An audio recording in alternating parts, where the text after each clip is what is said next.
Hello, everybody. We are live with episode 1 of The Forgotten Forge. I will be your storyteller this evening, Bub, and this is my squad. Welcome, everybody. Welcome. Yay! Squad. Let's go! Let's go! I'm excited! Perfect. Tracy almost pooped her pants before this. We had to Don't get her tell some them. No, I'm diapers. just kidding. Yeah, it was the whole thing. Don't tell them. That's right. That's right. Well, before we go way too deep into this, I've got to say, first and foremost, thank you to the entire cast for making the time for this. I know some of you guys have a lot of real life stuff happening right now, and I appreciate that you're willing to contribute your time to this story, this experience. So, some of you guys have played with me before, others of you have not, and I wanted to hit on some things that, well, I think is kind of important to specifically our tale. A lot of people have asked me, like, Bub, what can we do anything? Is there stuff that we can make happen? What can we do as viewers in the audience? Is there anything that we can do to have impact on this game? Funny you should ask. Yes, there are. There's a couple of things. So first and foremost, if you guys are unfamiliar, we get what is known as luck rerolls, and you guys have already unlocked the first luck reroll. Luck rerolls are granted to players based on gifted subs, new subs to stream. I take a running tally to start a stream, and anytime that we meet a milestone, the players will get a luck reroll. And for the sake of this game, 10 subs gets 1 luck reroll for everyone at the table, myself included. The players will at any time be able to reroll anything that they would like to, with an exception to damage. They cannot give them to another player. I, with my luck rerolls, can use them on myself or force another player to roll, which I think is pretty cool. Sometimes he helps us, but most of the time he fucks us. So. Okay. But sometimes he'll be like, "Oh, I really want you to learn this thing. I'm gonna give you like a +5 or whatever, or a reroll on that." Yeah. There is something else in this. If we hit our sub goal for today, which is if we unlock all the luck rerolls, you guys will get access to Desperation Dice. Desperation Dice is a brand new thing. It's something that I worked on in the past, and I think I've perfected it since then. But I'll give you the brief details here. Essentially, you will get a pool. Everybody gets access to this pool. You can draw as many as you like from this, but you can only generally do this at one at a time. So Desperation Dice is a mechanic that allows players to draw from a shared pool of D6 to gain an advantage when needed. When a player takes a Desperation Die, and they add it to the result of the roll that they make, I also will gain a Desperation Die to use at my discretion. You guys are only allowed 1 die that you can use for any skill. You can't apply it to damage. I can use all of my D6 any way that I like, either against you or for you, whatever I think is most valuable for the narrative. Yeah. Let's see. Other things you can do. If you're a patron or supporter, you can support at a specific tier and you'll get access to wild magic on the channel. The wild magic will not be used in our first few sessions, just for the sake of introducing our players and getting them into the grips of this experience. And now, I think we dive in. You guys ready? Ready? Ready. Sure, why not? What's can you hear me? Yes, I can. Yes. My Who volume is okay? ready? You're great. Yeah. That's the second luck reroll unfurled. So, here we go. In the sprawling metropolis of Sharn, a city that stretches to the sky with its towering spires and intricate walkways, fate weaves an intricate tapestry. Within the city of towers where magic and machinations collide, hidden conspiracies simmer and dangerous adversaries lurk in the shadows. This is where destinies are forged. Sharn is a bustling metropolis of wonder and danger. It's a melting pot of cultures and races. Its streets are alive with activity, from the bustling markets to the lower wards to the opulent towers of the upper central plateau. The city's vast districts cater to people from all walks of life, each with its own unique character and challenges. High above the streets, the dragon-marked houses wield immense power, and their members possess rare and hereditary magical abilities that shape the course of commerce and politics as you know it. The streets below teem with life, where enterprising roads seek fortune and adventure in the city's shadowy alleyways. Yet Sharn is not just a city of glamour and opportunity. Beneath its glittering facade lies a web of dark secrets and forgotten lore, waiting to be unraveled. From the ancient ruins hidden within the cogs, the city's industrial heart, to the enigmatic depths of the Undercity, where danger lurks at every corner, Sharn holds mysteries that are begging to be solved. As newcomers to Sharn, your paths intertwine, drawn by circumstance or whispered destiny. In this world where magic and technology helix, where alliances are forged and shattered, you hold the power to shape your own fate and uncover the city's very hidden truths. And your story starts now. I want to take a moment, set the scene for you. Each of you are here in the Upper Plateau.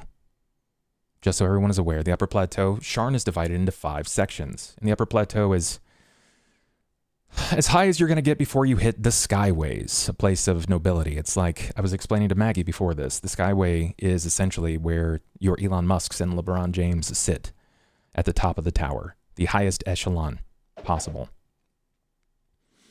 You're just below that, where that part of the city dampens each walkway, casts a permanent visage so that you just can't quite see everything. The sun is always dampened, but that's okay. Nobody really looks down upon you from this spot unless you're up there at the Skyway. There are 4 levels below. And you're running, or you're walking, or you're sitting idly by waiting for something to happen.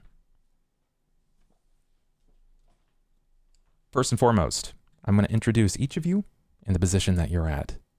And our encounter begins with a map. So here we go. I'm going to push each of you to a map so that you're aware and set the scene. Yay. I got a sneak peek of the map earlier. Each of you should be able to see just fine. If you can't, then scroll out or scroll in. This happens occasionally, so no issues there. Curtains of water fall from the sky as you traverse the labyrinthine walkways of Sharn. The stone and wooden paths wind around and between the towers and spires high above the ground, forming a complete lattice work that can be very confusing on evenings such as this. The rain falls hard, running off the higher walkways and balconies in drenching waves, making it difficult to see much more than a few feet ahead of you. The distance glow of ever-bright lanterns barely visible in the soaking gloom. It does little to light the paths on this warm evening. We're going to start with Anju. You sit in front of what looks to be a fountain of sorts. It is an idle place of chatter where few gather. They pay their respects to someone that is completely unknown to you, an individual of some rapport or legacy. And here you sit idly by.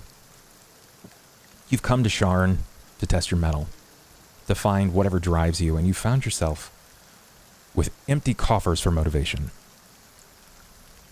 You're asking yourself, man, am I doing enough?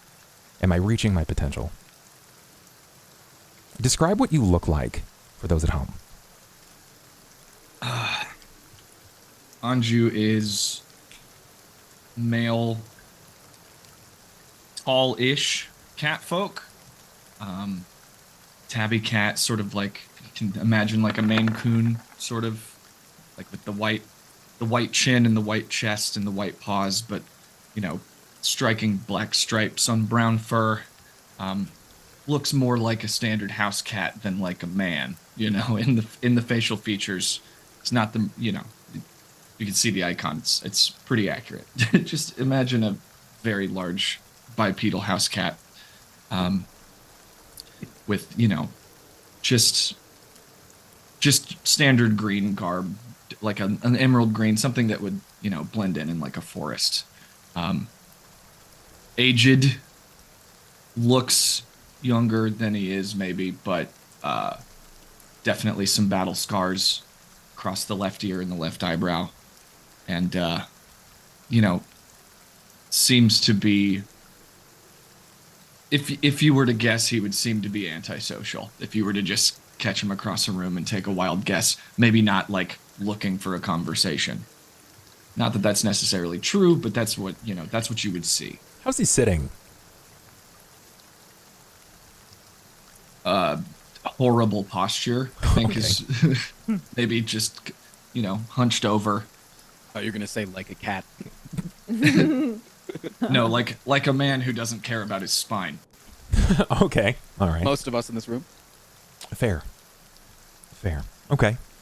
So Anju sits and waits.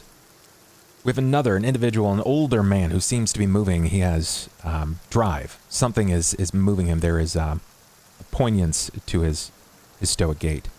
Would you please describe yourself, Cain? Cain is an older fellow. He's around 45 years old.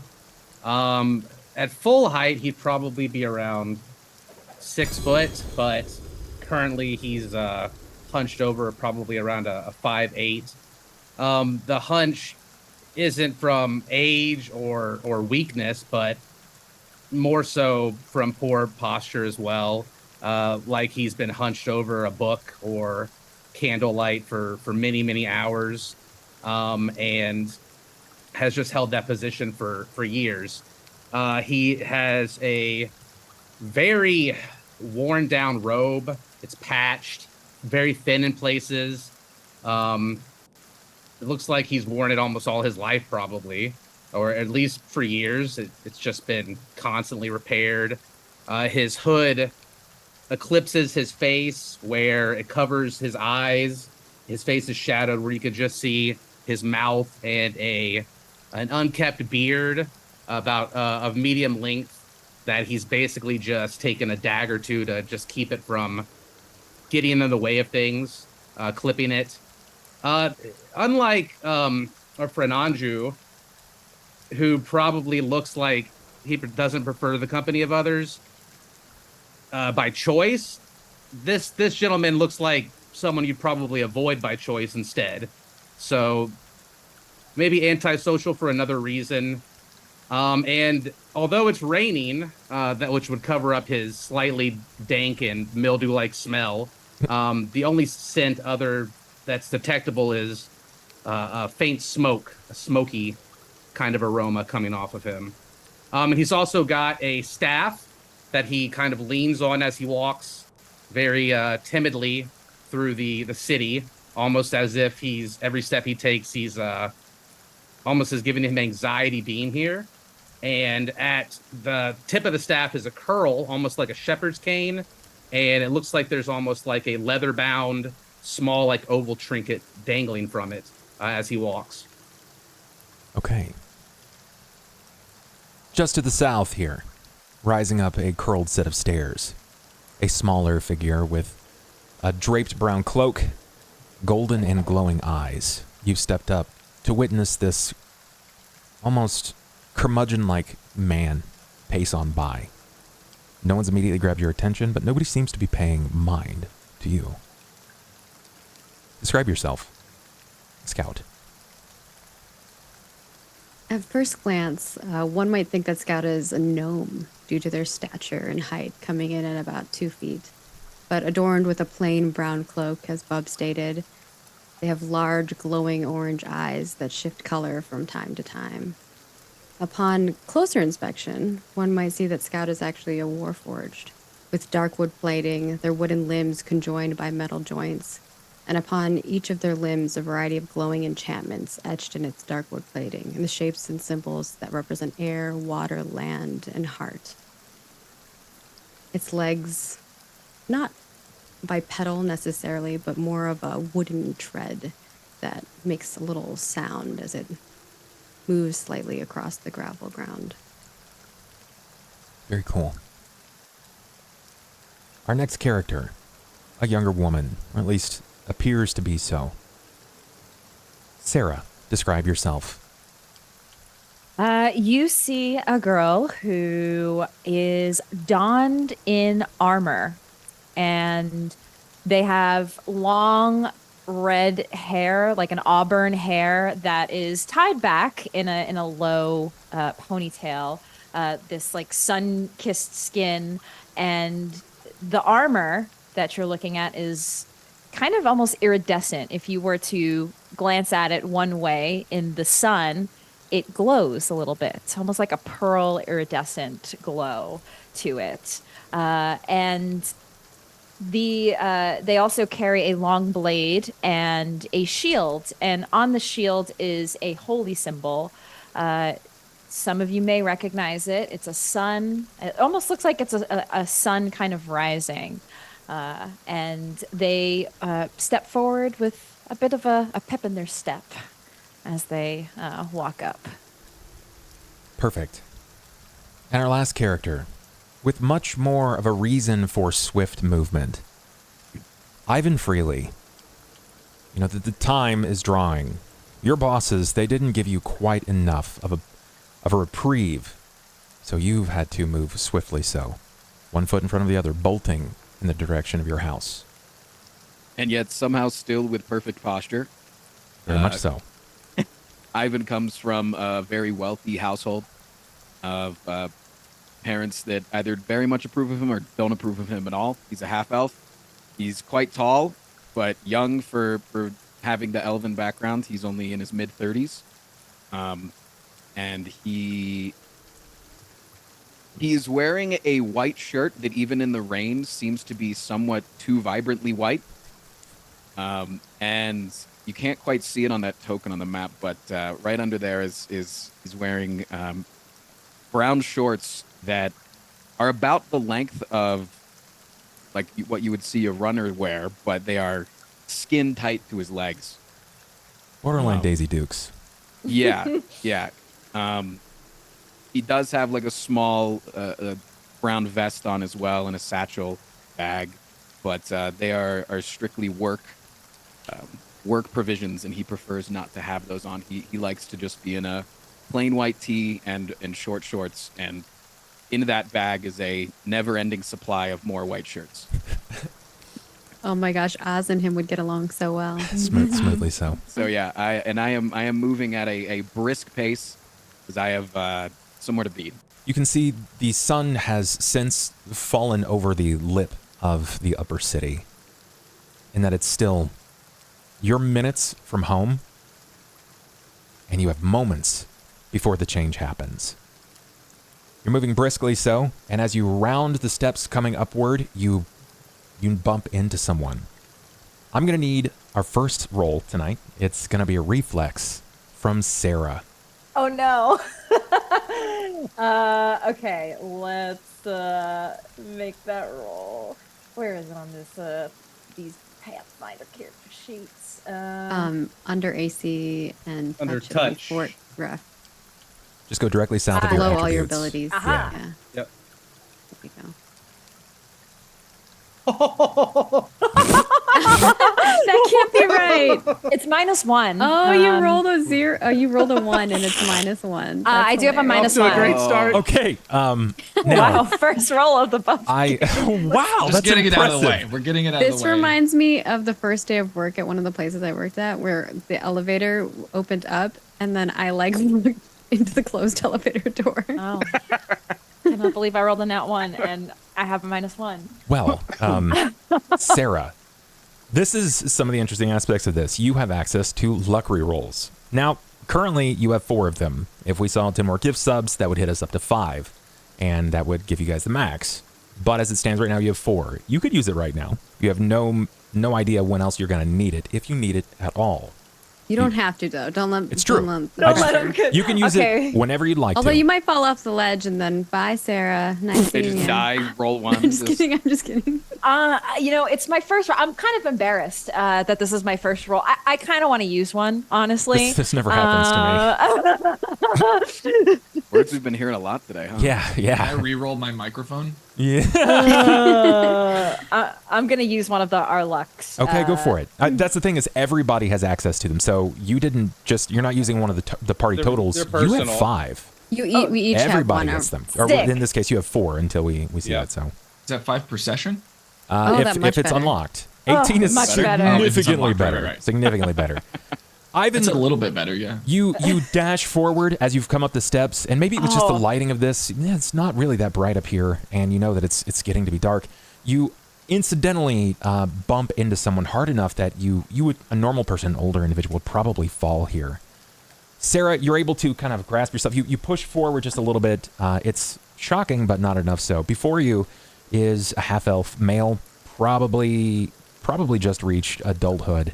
Ivan, do you stop and say anything because you don't have a lot of time? I just, as I bump into her, I just go, "Oh, pardon me. I'm so sorry." Sorry. I'm sorry. I was not looking where I was going. Don't care. So sorry. Okay. Just take off. Just keep going. You take off as you're like looking over your shoulder and say that. I need a reflex from Ivan. Where the heck is that? Okay, look under your stats, and it should say ref. Under my stats? Yeah, so look under your attributes. Strength, Character Dex, sheet. Con, Mm-hmm. on your main page. Yeah. Okay. And you'll see touch right above it. It's kind of like right below touch. Reflex. Yeah, I see that, reflex. Go ahead and hit You that just for hit me. the box. Yeah, there you go. Yep. So that's really good. Okay, so I need a perception from Cain, please. Sure thing. Cain, this isn't hard for you to hear. You have been sort of forlorn on your own in caves, and you had reason. You're not particularly a fan of people in general, and in this experience, you found yourself moving in the upper city, a place of notable repute. This is the start of wealth. When you hear someone rushing up upon you from behind, what does Cain do in that moment? He's just gonna slowly. I mean, he would turn in the direction and just. If it looks like he's going to be hit, he'll try to quickly dash out of the way. He's only moved very slowly up until now, though. So do you instinctively like almost out of character? Is it instinctive for you to kind of use your staff to kind of guide them away? It'd be like either would be like a push or he would just catch robe. There'd be more robe than actual person underneath it.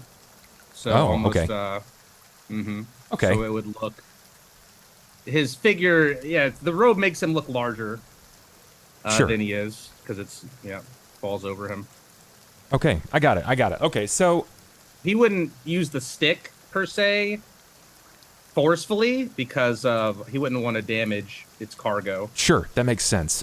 So you kind of like you begin to step back. Ivan, when you turn after yelling over your shoulder, sorry, I don't care, I gotta go. As soon as you turn around, you're not quite tumbling, but you're running almost headlong into an older man. Reflexively, I set the DC at 12. You hit a 12.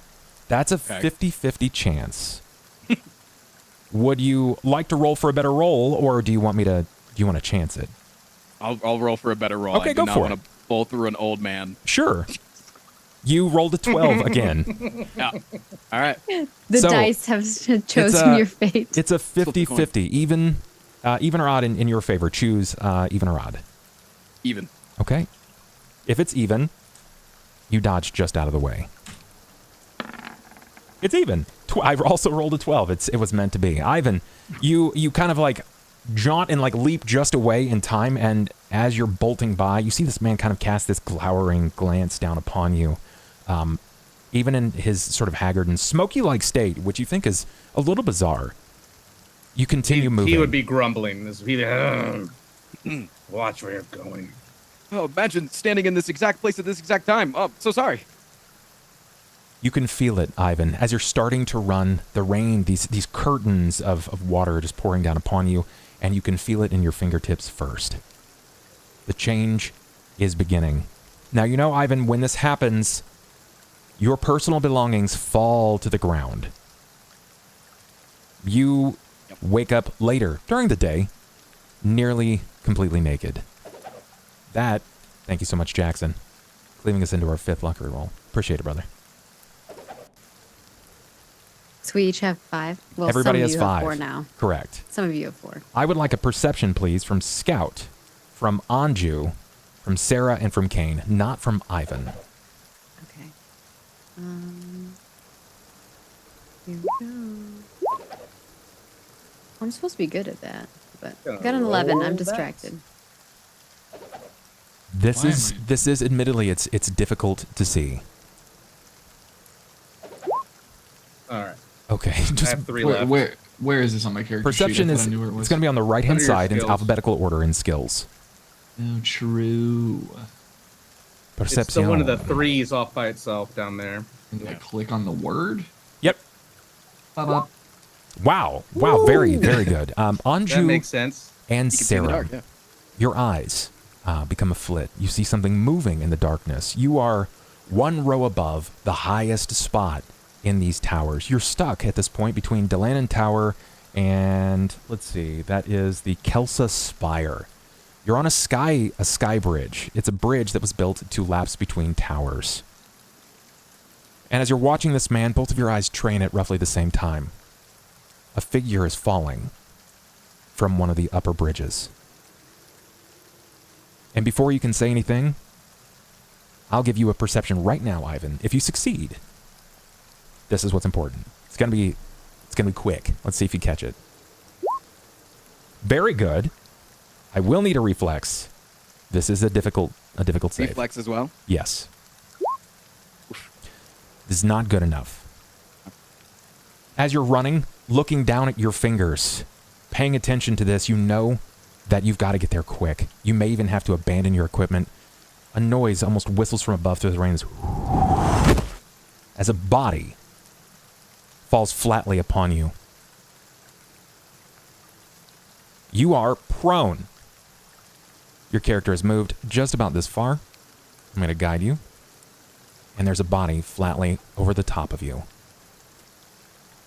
This noise leaves such an audible splat that everyone else can hear it. Those of you that saw it beforehand, you've seen exactly what happens. What does everybody do? Scout will roll towards where this is happening, because Scout can potentially maybe heal said person who is fallen. Okay.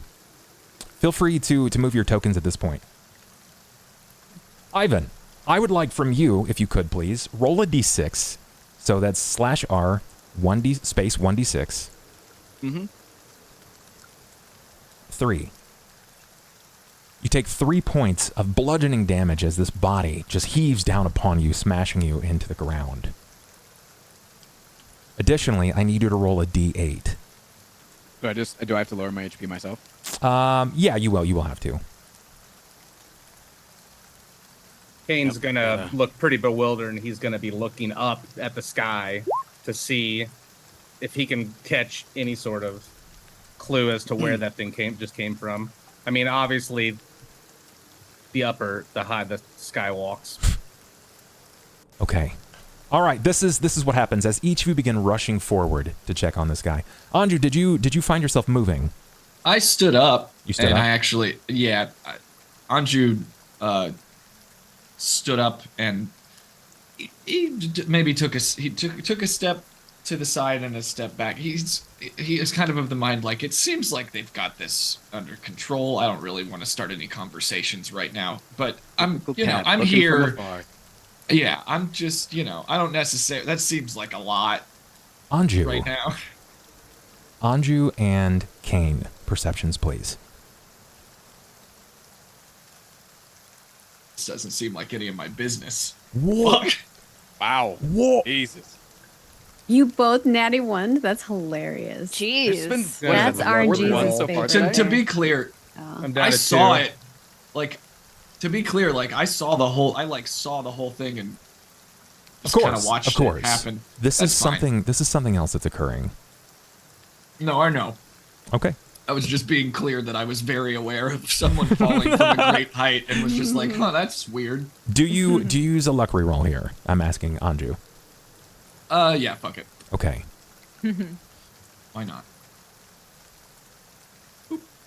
Wow, you both recovered. Oh my gosh, you gracefully guys so. are in sync. Gracefully so. The two of you. Recovered. Thanks, It's the chat. rain in their eyes. They just had to blink it away. That's right. Cain and Anju, you spot a figure in a dark cloak moving quietly above. It seems to be avoiding the dimmest pools of light cast by the ever-bright lanterns, preferring to stay to the shadows.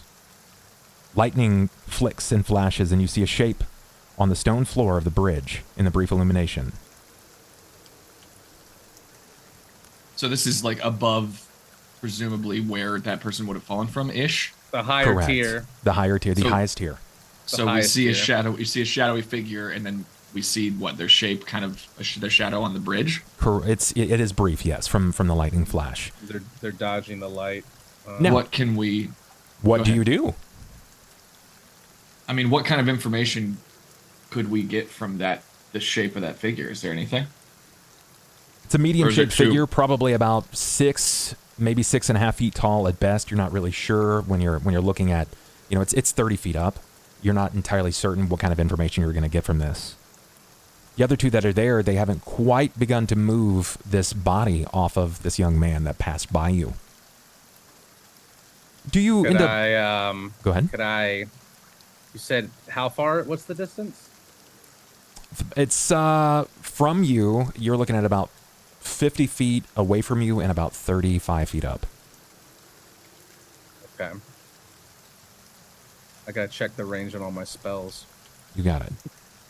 Scout and Sera, when you arrive, you see this heap, this body of this man strewn over the top of the younger half-elf. And as he lie there, something very bizarre begins to happen before your eyes. Oh, what? The half-elf's body begins to disappear. His tiny, tiny brown shorts, his boots, they're vacant. His tight tee that almost feels as if it was latexed or painted on, lie flat.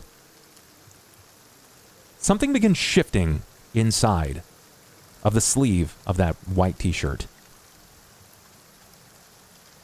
Not to interject, but am I able to like investigate since I noticed this guy up? Is this like climbing distance? Can I like kind of run past while this is happening, being like, that's definitely weird. I knew that was weird, and like kind of, can I try to like sneak up there and see what the fuck is going on just out of sheer curiosity? You can move up there if you'd like, but you're gonna have to go through the upper building, so you got to run across the bridge to Kelsa's Spire, hit the stairs, and then move up 2 flights before you reach the top and cross that bridge again. So it's gonna take a little bit of time. Can I cast magic missile? Yeah, I suppose you could. It's 110 feet. Sure. What does this look like when you cast magic missile out? What occurs? I hold up my staff. I mutter some words under my breath, and well, bolts of magical energy dart forth and lunge towards the target. If you had to describe the way that your magic manifests, how do your magic missiles appear to the average person, to the naked eye? I would say it's almost like invisible smoke, if that makes sense. You can see through it, but there's like a distortion.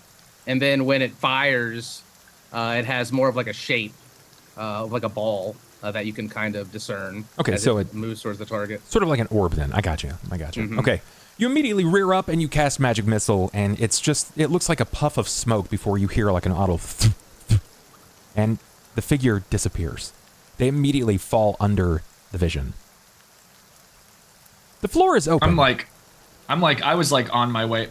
I was zooming to try to like, just out of sheer curiosity, I was zooming to try to get over there, and then as I'm running past, like I hear like the fucking magic missile pass my, like, whoa, like not the approach I would have taken. But then at that point I'll stop trying to get up there because there's no point to it. But sure, Anju, as you begin to cross the bridge, you come into contact again with Sera and Scout, these unknown individuals.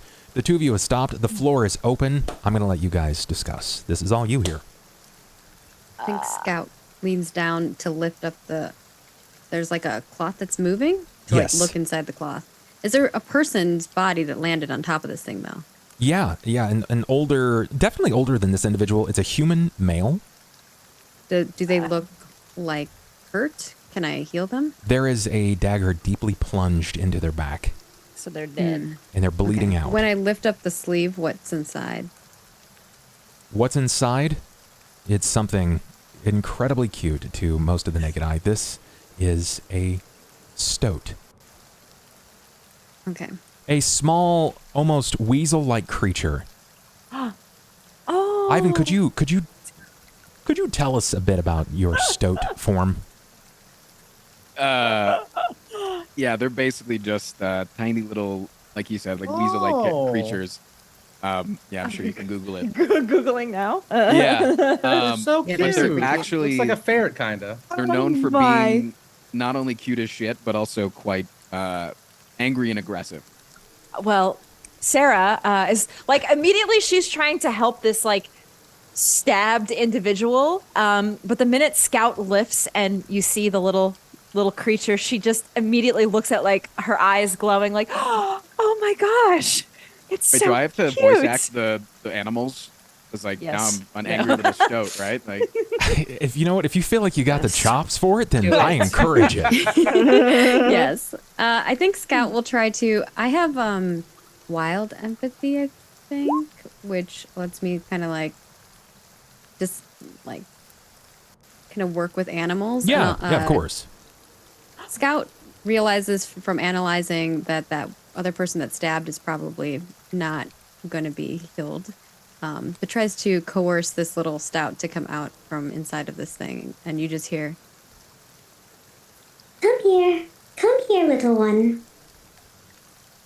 A voice that you're unfamiliar with, Ivan, emits from this smaller humanoid-like creature. Feels a little odd. You've never heard a halfling or a gnome sound like that. It feels more akin to a Warforged. right. and when I turn to look at Sera, as Sarah's like, it's so cute, Scout will turn to look, and you just see Scout's eyes are like this light blue, like very calming color. And Scout says, What is cute? That. And she points to the little creature. You're pretty cute too, actually. You're very tiny. That is not cute. That is a stout. What is that noise? I'm still all there in the head, right? I just can't. Oh, yeah. talk. Yeah, Yeah. yes. So I'm just pissed off that they're just calling me cute. Just yeah. Okay, but for Sera, as she's like momentarily distracted by this adorable creature, kind of. Oh, wait, okay, hold on. There was a person here, right? You saw somebody here. There were two people, and now there's one, and this one looks dead. There were two people, and now there is one person and a stout. Perceptions, please, from everyone. All right. Anju killing it. Damn. 23. Ooh, Anju crit. That's more like it. Also, I'm supposed to be good at perception. Anju hasn't eaten yet today, and so he's kind. You know the meme where the guy is like sitting when you're like you haven't said something in 5 minutes and you're gonna lose it, and he's got like the vein in his head. Yes. You know. Yes. I'm familiar with having to exercise self-control because like I presumably I saw a man turn into this animal, and I know that morally that's not food. That's not, But yeah. now I look good. You- Yeah, so I'm like not sweating, but if a cat could sweat, yeah. like literally biting my tongue. Like, okay, this is internally I'm thinking this is already a challenging day. Awesome, this is just what I need. Yes. Pant, right? Like it's a anxietal thing. Yes, yes, they do. Yeah. Like when they're sick, they do. Yeah. Sarah. I'm Sarah. I'm barely holding it together. Anju, Scout, Cain, and Ivan, even in your stoat form. The five of you see a figure flash from above and leap off of the sky bridge. 35 feet above, they dive into the open maw below. Do I know that that's the same figure? Can I recognize that? Anju, you actually cut some details out of this where others failed to. It was a DC 25 to catch close intrinsic details. What you see is definitely a Warforged. Probably 6.5, close to 7 feet tall. It's from the last war. Brawler build, designed for up close, very physical and often fatal combat.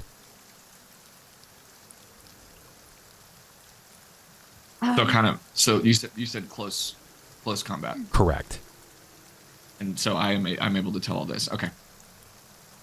You said it dove. Where did it dive? It dove just to the right of, to the northern half of the bridge.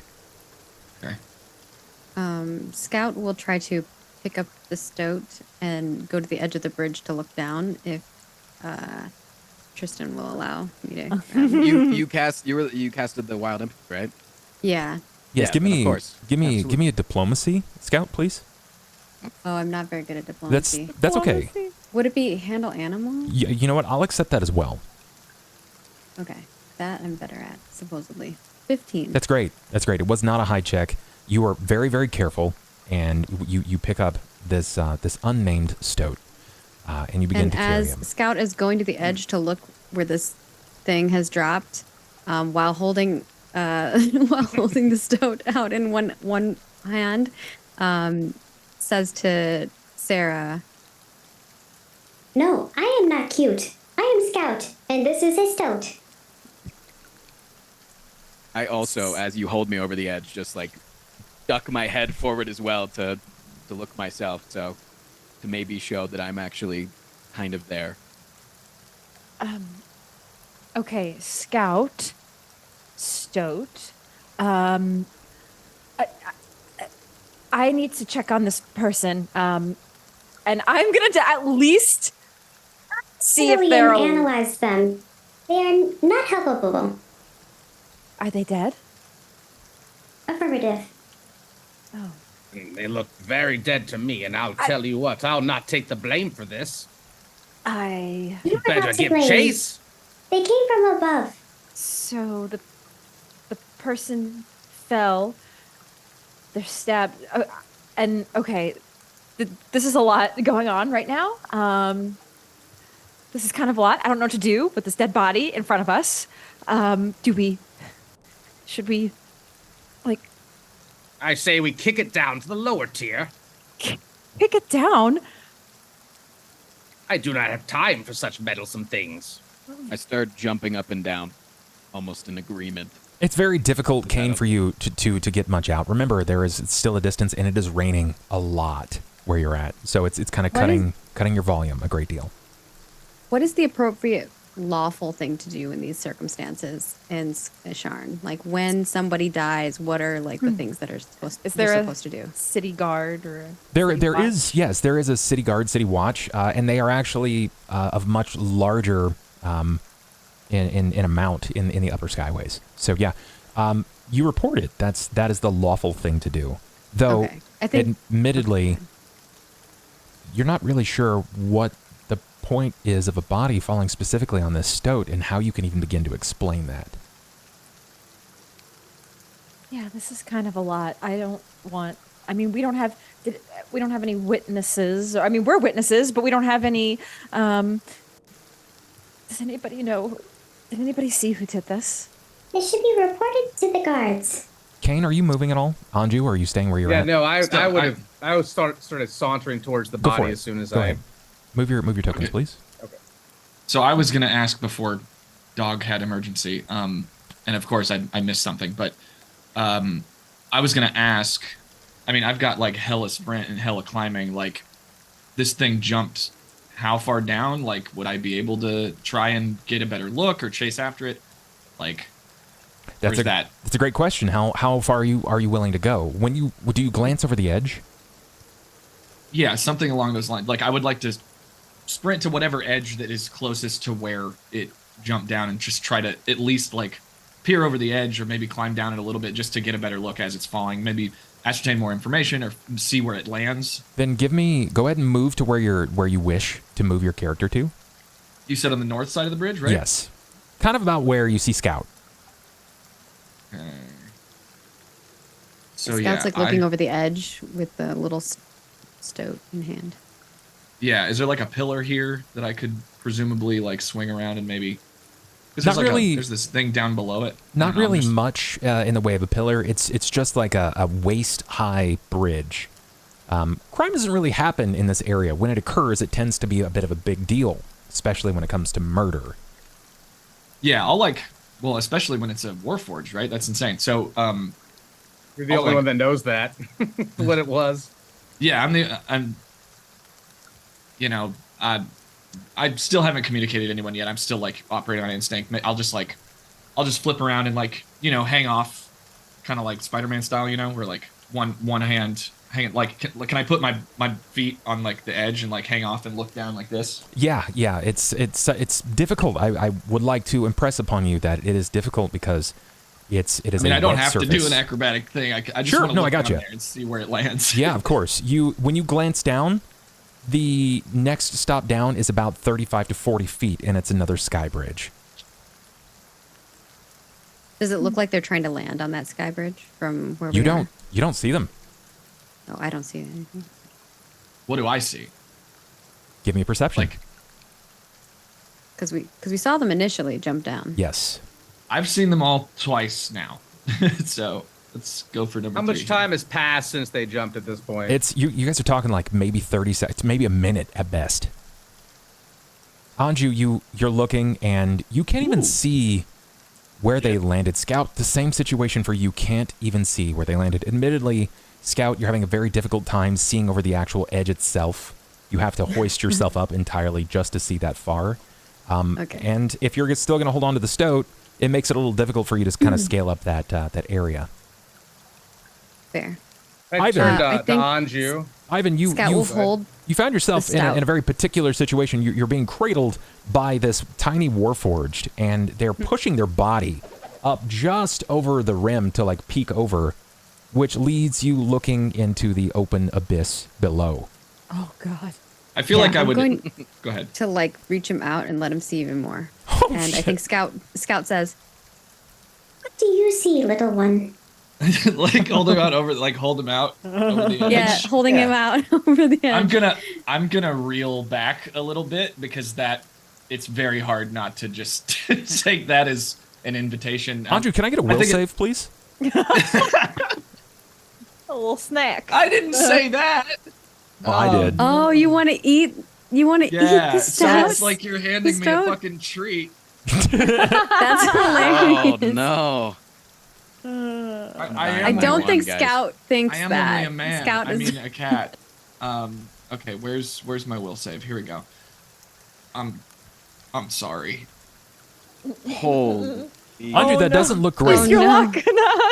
No. You know, in Snack time. on your way to Sharn, when functioning in your line of work, you've had to do everything in your power to survive.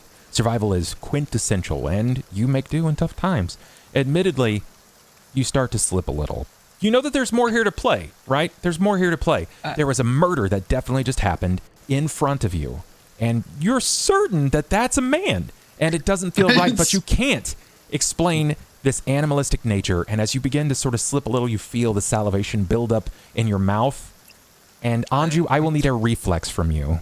Oh my god, why did I even bring it up? All right. Oh, it's really funny. Anju, interesting. Anju, I need to know what your combat maneuver defense is. It says CMD on your character sheet. It is right around your reflex, will, and fort. 17. 17. Okay. I was just gonna introduce myself, but that's fine. Sure you were. I'll take my turn to talk once we've dealt with this horrible inner turmoil that we're. We are? You're the one dealing Anju. with the inner turmoil. You're Yeah, by you're we having, I mean me and Anju. You're having this moment. You can Yeah, I feel sure am. the salivary glands just starting to build up, almost puddle in your mouth, and you kind of do that, kind of like pushing it back. And before you can even introduce yourself, you feel something grab around your ankle. And you panic because you're still just holding on with one arm. And it rips you down. Oh. It throws your body. And this is where I'm going to need a new reflex save from you. Is he going off the edge right now? You bet your ass he is. What'd you say? About 35, 40 feet there, brother? That's right, That's brother. probably fine. Oh, Could I Cats always land on them feet. All right, you said could I another cast- reflex? Could I cast Yes, a please. spell? This is... How fast is the spell? Is it a standard casting time? I don't think so. Or is it reaction? It is immediate. One immediate action. I have cat's luck as well. Anyway. Show I'm me just the looking spell and then give me that reflex. All right. Okay. Okay, here comes the reflex. I Casting just time is click 1 on minute. REF, right? Yes. That's great. That is great. Oh, wow. It's actually it's impressive timing. So the way that this works is before you can even introduce who you are, you feel something grasp up around your ankle and it feels abnormally strong. It's tight. And as you glance down, you feel your fingers start to slip from that grate above that you were holding on to. And you realize that that same Warforged that you were glancing at has started to scale the very bottom of the bridge when it's reached up, grabbed onto your ankle, and whips your body downward. And just before you disappear from the side of the bridge, you hear the sound of another spell going off. You're struck with Featherfall. Your body is whipped. It's not just dropped. You are whipped down. You can feel yourself starting to move very, very quickly before suddenly a wall of air sort of catches your body. Okay. And you fall. I'm flailing, though, to be clear. Of course. I'm like, you know how cats like whip around when they're trying to... I'm doing that, and there's no need for it. You mean when they freak out? Yeah. Well, I'm upside down trying to land on my feet, thinking I'm about to hit the ground, but instead I'm just left floating slowly while flailing like a crazy person. I won't have two bodies on me today. 35 to 40 feet down, you whip, and you start to turn trying to find your footing. You are able to get it before you gracefully move down to your feet, and then your front paws, your hands. And as you witness above, you can see a figure sort of Spider-Man crawl out, piercing the stone bridge and hoisting themselves above. Leaping upward. Through it? No, leaping up over the lip of this. So Can I be backing up as I'm seeing something climbing up? Yeah, I would assume so. I want to know what Ivan does. Okay, because I'm going to pull Ivan close to me. Held out over the edge Well, I'm as going he to pull sees him this. close to me when I see this person coming over. And I'm Yeah, I gonna, feel rather safe in Scout's grasp, but I reactively jump around their neck. So I'm kind of like coiled around them. Are you almost in the like cloak? snake-like. Yeah. Okay. Aw. I retreat because I know that I'm very vulnerable. Scout starts backing up as like this thing starts climbing up over the ledge. There Okay. is something big approaching. What does Sera do? What does Cain do? Is this thing right next to me now? Yeah, it is. I'm gonna look up and I'll be like, not to bother you, sir, but if you could please take your body with you as well, and your problems will pretend like this never happened. Sera, how about you? You did this? I point to this big creature in front of us. The figure glances down at the body and then glances to all of you, and then you hear a move. Can I be climbing back up? Is move. that possible? There is no way for you to climb back up. You have to ascend the steps. So you have to climb from the Enduic Spire, which is just to the north of you, and then you'll cross a set of stairs that kind of lead you back over to here to Kelso Spire. Okay, well, I've been embarrassed, so I'm on my way back. Sure. with quickness. Sure. This is so. Let's go ahead and because Because I know that this obviously is I meant to do that. this feels like it's going to go into a physical situation. It's about to. Yeah. Okay. So let's go ahead and get It's No, I'm about sensing to. that. And I'm on my Tracy's way. like, I'm about to bring some justice on this bitch right now. It's about I'm not to. even like I'm literally just out of sheer pride trying to get revenge on whatever the fuck that thing was. Yeah, sure. No, I get you. Let's get initiative. Everybody go ahead and click on your token, then hit initiative for me, please. I'm going to get the initiative tracker up. They have changed some things, so I've got to figure out exactly. An initiative my is below token your is hit. little now. Initiative I've is got, below your hit points. I've got You have to improved initiative. Turn order. There it is. Does that automatically factor in?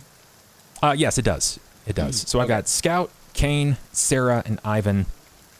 I don't have... Don't I have an initiative bonus? You do. You do, in fact. It didn't add my +4, but it doesn't look like it mattered anyway. Yeah, I don't know. How do I tell if it did the thing? I scrolled over the number and I see 5 Oh, plus mine 2 didn't. plus 0. I have a +4 and it did work. There's a turn order, so you should see your character on the turn order. So, Cain, Good thing I got that initiative. you rolled a bonus. 5 and you got a +2. Do you have improved initiative? I do. That's one of my feats I took. Okay, then we can make that adjustment. That Okay. should put It you... doesn't matter right now, though, for the Yeah. turn order. I'm still last. That'll put you... Unfortunately. 11. and enter. That puts me at 14. Oops, sorry. Okay. I'm browsing my character sheet. We are It looks level like- 1. Level 1 characters, guys. Yes, level 1 characters. So, Scout. It might be as far as we make it. Scout. Yeah. You just heard the voice. It feels almost resonant, very similar to your own, but much more human-like, with a move. Scout is already moving. Scout's like, Affirmative. Already moving. Perfect. Do you step out of the way just entirely, and are you moving with the stoat? I still have the stoat, yeah, because I think Ivan said he's like behind my neck, like behind my cloak. Are you like looking out? Yeah. So there's like 4 Keep it. sets of eyes that are Yeah. like peering out from under my cloak. I think Scout is gonna. How many? I can move 20, 10, 15, 20. Scout moves this way and just kind of like stands there and just watches for a moment to see what happens. Okay. If Ivan. something attacks me, I will attack back. How long does it take me to get back? Am I still on my way? Yeah, this is going to take 5 rounds of you It running. just like smash cut to me like Yeah. like Yeah, 40 the flights the of battle's going to be stairs. over, and you're going to be like heavy I'm panting. gonna get up there and be like, he did it. So you have 5 rounds. I'm going to give you a tick down. I'll let you know every time you move down. So, Ivan, you're up. Staring from the rear of Scout's hood. Yeah. What do you do? Can I attempt to cast Charm Person? Ooh, that's interesting. I mean, I'm extra fucking cute. I don't think that helps. Charm. It should. What's the range on that spell, the charm? Here, I'll just We're click on it, 30 see what feet. happens. Please, Way. please do. 15, 1 standard action. You do have range on that, as far as I can tell. Yeah, this you're is 25 you're feet. fine. You're good feet. You're 30 feet, so you're good. Now, Ivan, give me a knowledge, just a flat knowledge. Like, I don't think you have knowledge local, but I'm interested. Do you have knowledge local? What does that mean? Look on your skills, and there should be a whole wall of knowledge abilities, and one of them Yeah, should yeah. say knowledge local. Click that for me. Yep. You aren't certain, Ivan. You don't know. Like, this would work on any other grandmother, but this is not a grandma. This is a Warforged. You're actually not sure if mental effects have any kind of movement, any kind of upward swell over the Warforged. You can try it. I mean, it's about all that I can do while I'm down here in little tiny form. For perspective, out of character, there are some creatures who are immune to charms and things of that sort. Correct. Makes sense. Yeah. So what does this look like then? If you could describe it in stoat form. I mean, I like to think that a little magical pink heart just comes off of my person and slowly floats towards the Warforged. Like I'm blowing them a kiss in a cartoon.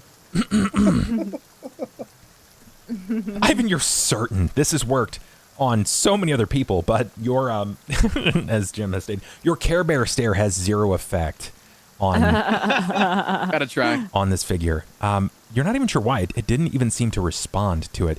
Maybe your spell didn't work because of this form. You haven't really had many opportunities to cast while in your animal Yeah. form. You've never had I'm to. new. I'm young. I'm in school. Yeah, makes Just sense. learning. My turn. I'm scared. Cain, do you let them walk by? Yes. I love that. He's like, yeah. Right this way, sir. Would you like to hold my arm as I help you cross the street? Yeah.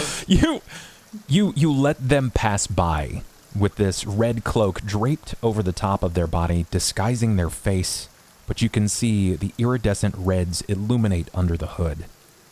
The bladed arm struck out as well. You are certain this is a Warforged. It's been a while since you've been surface side, but you remember the creation of the Warforged. They're intense. They're war machines. But this one seems to be moving with some sense of control, agency. Maybe it's enacting on a mission. Maybe it's alive. Yes. fascinating killing machines. It steps forward. Doesn't Sera go before you? I was Does gonna Sera? say I've disappeared from the map, and I'm unsure what happened. Sarah had a You have 15 disappeared from the initiative. map. I want to know what that's yeah. like. She's on turn order. I Where was did like, you go? I don't know, and it's all gray for me now. I can't even see What? the map. I'm so confused. I just Bub's like, I no, vanished. Paladin, get out of here. All right. want to point out. They I thought cast something Banish on you. happened. Yeah, I got banished I'm somewhere. so confused. What's up? Bub, I In the really Shadow appreciate. Realm. I would really appreciate how many times I've reiterated that I prefer combat, and combat is my favorite part of D&D. And you start the campaign by fucking just knocking me out for 5 rounds, Aha, I returned. relegating me to doing fucking stair sets. Hey, you could be laying with your body broken on the bridge below, though. So I don't know. I'm a cat. I know. Okay, know, 40 Sarah, feet, it's what was... fine. go ahead and roll your AC, or not your AC, but your initiative, please, and I'll add you manually to the track. You had a There we 19. go. I had Should a have 15. You had a 15. Okay, so then I would still definitely operate... Oh, no, you would operate before me.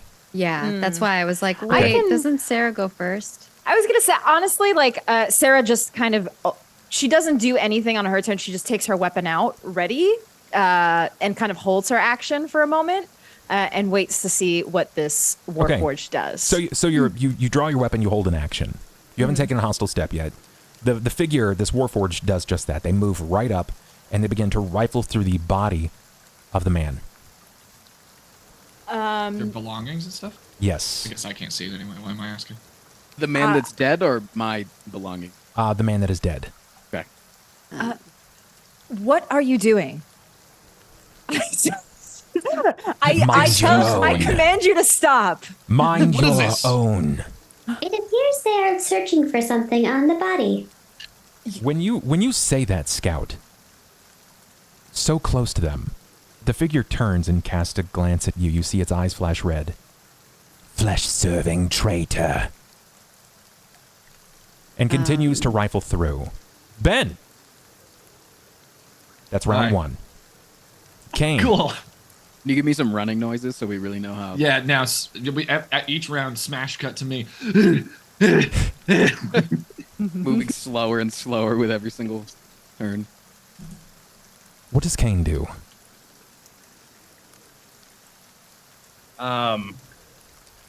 Cain, so anyway, I started blasting. I when it was an unknown creature, I blasted at it to try to slow it down so maybe we could catch it and not get blamed for it. But now that I've seen what it is, and I have some kind of like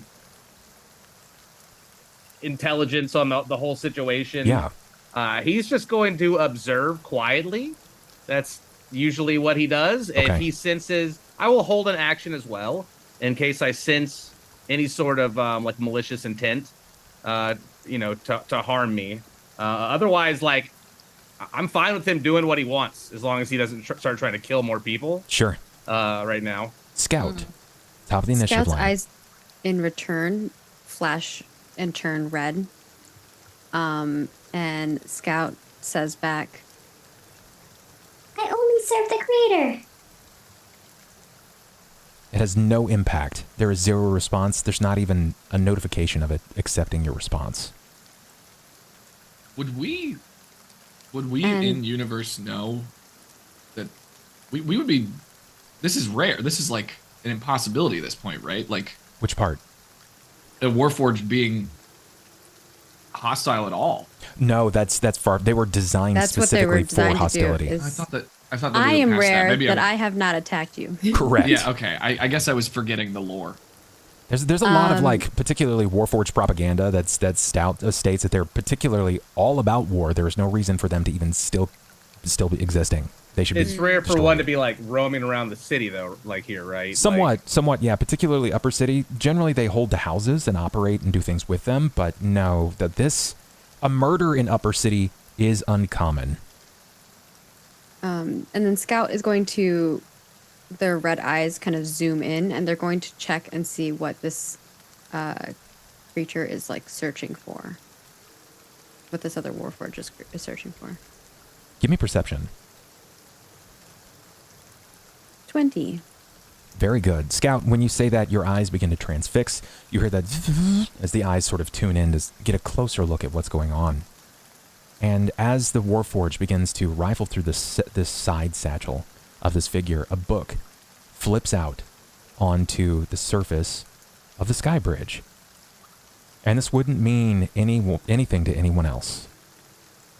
But it does to you. It's the first of its kind that you've discovered. A small journal Scout. measuring about 3 to 6 inches in size with 1 inch thick. It has a cover of dark brown leather and strands of mithril thread woven in a strange pattern. It bears no title, so as you can see, just the mithril thread icon on the front cover.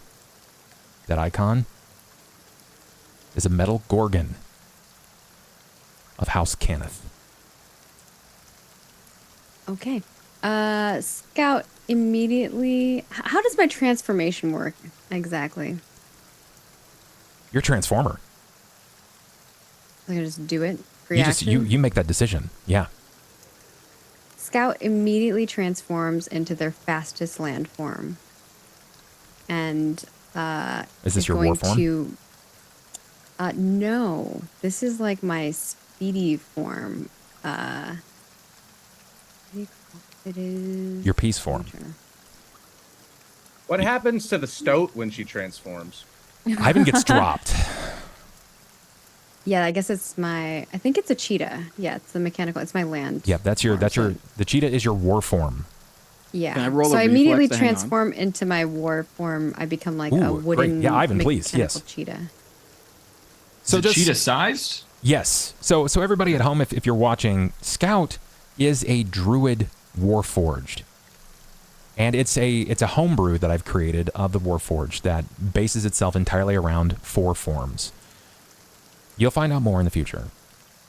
Ivan, Yeah, Scout. you hang on perfectly. Okay. So you manage to grip onto a Nice. particular plate of the dark wood as the body begins to twist and contort, and you can feel this robe remove itself, and it blasts forward, turning into, from this tiny, tiny robot, no more than 2 feet tall, to a full-sized cheetah.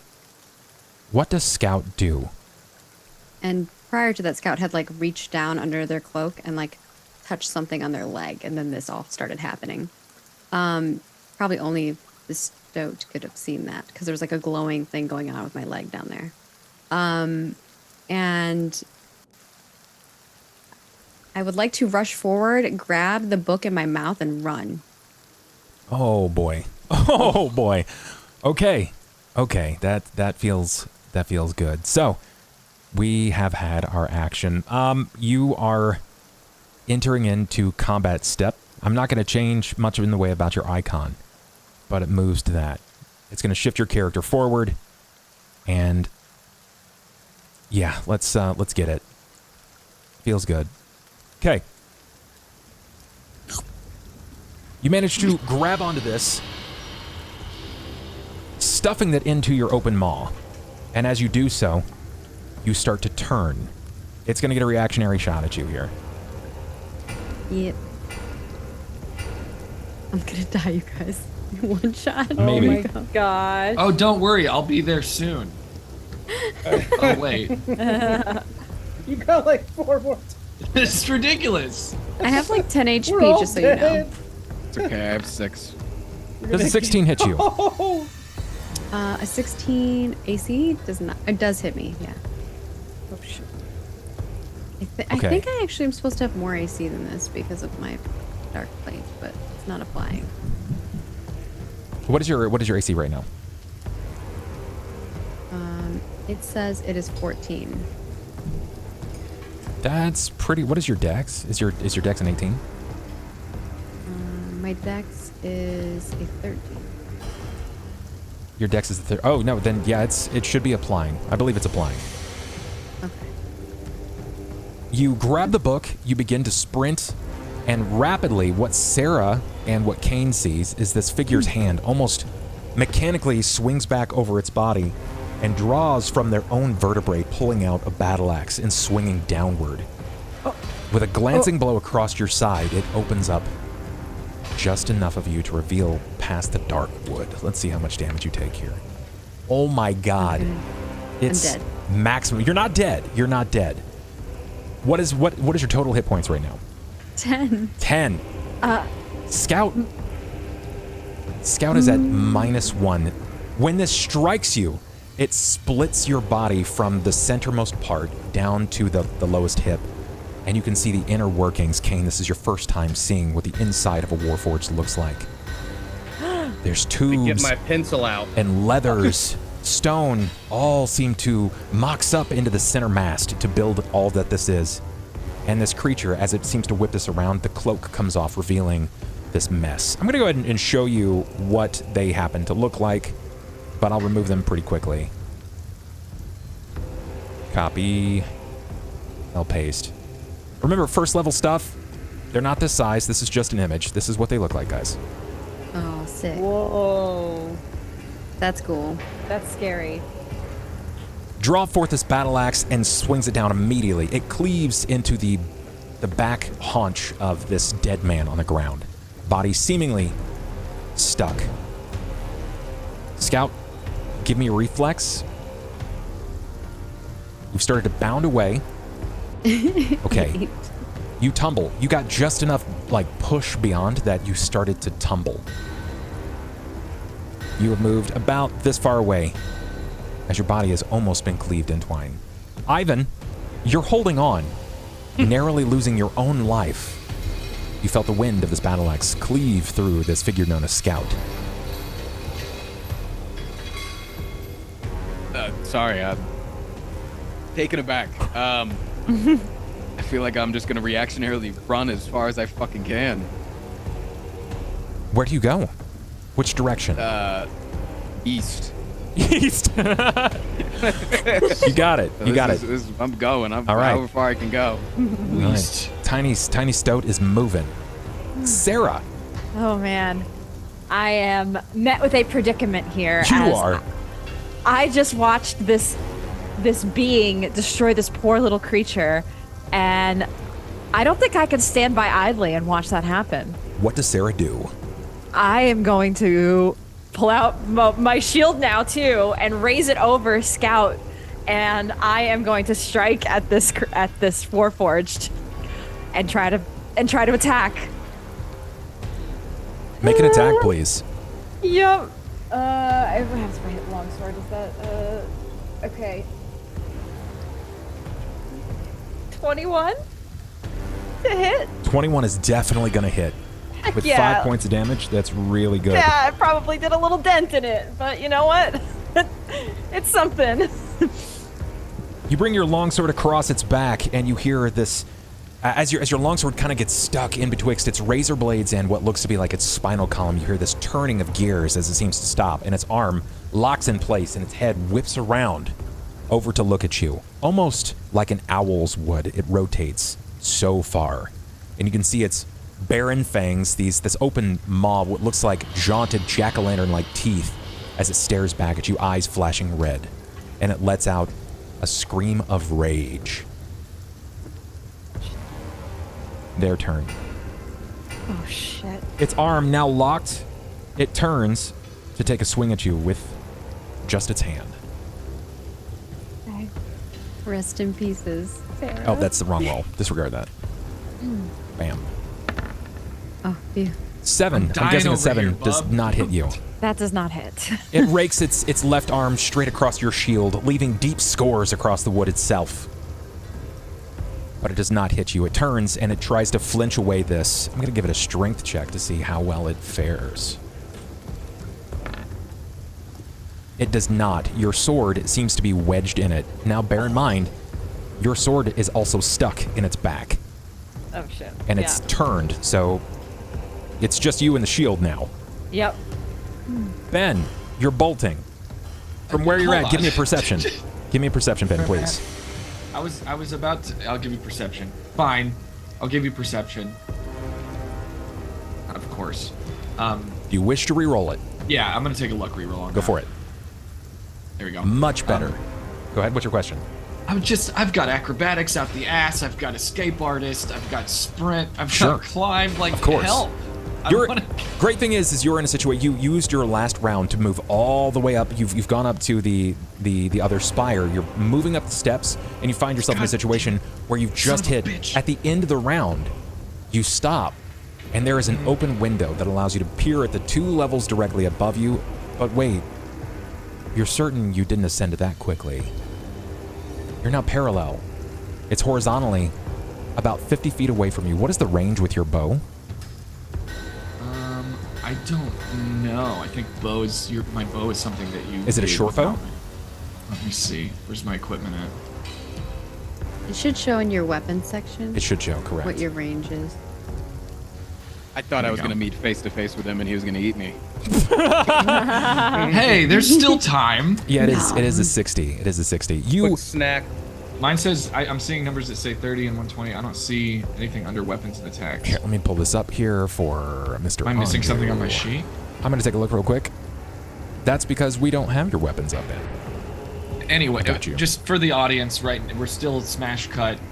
You know, it's like any show where you've seen someone going up like a stairwell, right? Just, God damn it, son of a bitch, stupid. There you go. You have access to a short bow. At the end of your round, you know that you can move all the way around, right? And you could get a better spot. However, you're in a situation where you're just at an open window. It is about 50 feet away. You can fire away 50 feet away? Correct. And it is horizontal from you. It's not upward or down, so as long as you can account for some of that stray along wind, you should be just fine when it comes to striking. But you ran out of space and time in this particular round. You can take shots in your next round. Okay, so I'm now You're level. like vertically level, and Correct. I'm 50 feet away through a window. Yeah. Well, that's pretty cool. Next You're round, participating. that's pretty cool. Cain. Okay, so it says prepared spells 0 out of 2. Do I only get 2 spells? No, you have a limited amount that you can cast in a day, but wizards don't have a limitation on what you can cast. Okay, so I can still use the ones I've chosen. Yeah, yes. 1 time per. Okay, so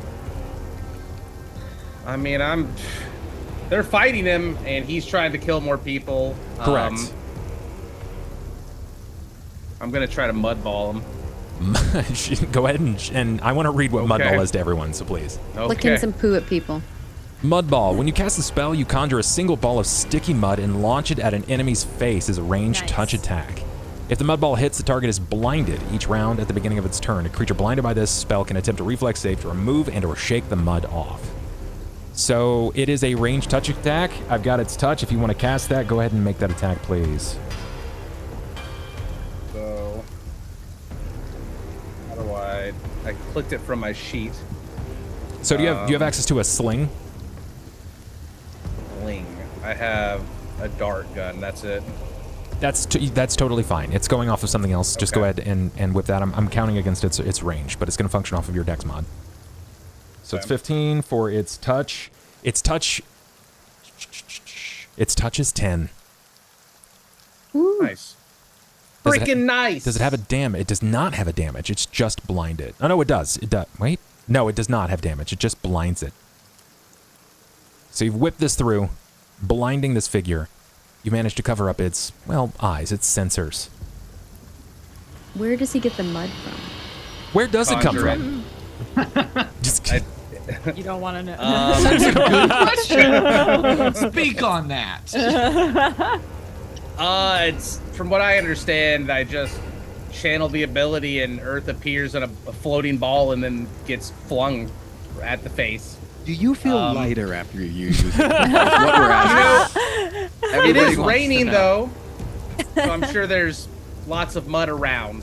to be fair, if that would make it more potent. ASMR. For chat, I don't use a grid, but that's because everything has been perfectly gridded out. I know exactly how far things are, so we can structure it out this way.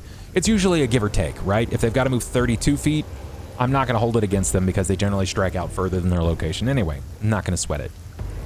So Cain's cast Mud Ball. It whips and hits this figure in its face. You manage to completely disarm its right arm, and you've now blinded it. This is Right, owl head. That's scary. Scout, you're in a rough spot right now. Scout, I need you to give me number 1 to 10. Okay. If you guess Pick a it, number. yep, if you guess it, you're going to hit a point of stabilization. 7. 7. 1. Oof. Scout Reroll. you want me to reroll? Use Yeah. all of your luck. Okay. All right. You're going to use your luck here. All right. So Yeah. same number? I don't know. Again. Yeah, again. Do it again. What's the goal here? The goal is he needs to roll. A 7? Scout needs to stabilize so they don't bleed out and die. Oh. Let's do Yeah. 5 this time. 5? Watch, it turns out to be a 7, yeah. Oh, this is so Oh, hard. it's close to a 7. 10%. You know what? I'm gonna give you one of my luck rerolls, okay? I still can't got have 3 Scout more. that. I want you to save. You might need Okay, it. all right. So, what number? Man, this is hard. 6. 6. It's a Super 10. Mario Brothers 3 fucking So hard. airship music. That's hard, man. It is. It is, and it is difficult. Scout, do you wish to reroll again? Okay, the chat wants me to do 4. 4? I'll do Okay, 4, is that yeah. 4 of your rerolls? I have 2 left, right? Yeah, 1. 1, 2, 3. So you have 2 left. So yeah. So then 4. Yeah. It's 3. It was close, you guys. Scout, It was close.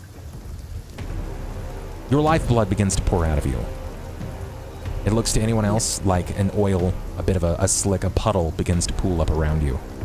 Yeah, a little black puddle starts coming out. You go to -2. Ivan,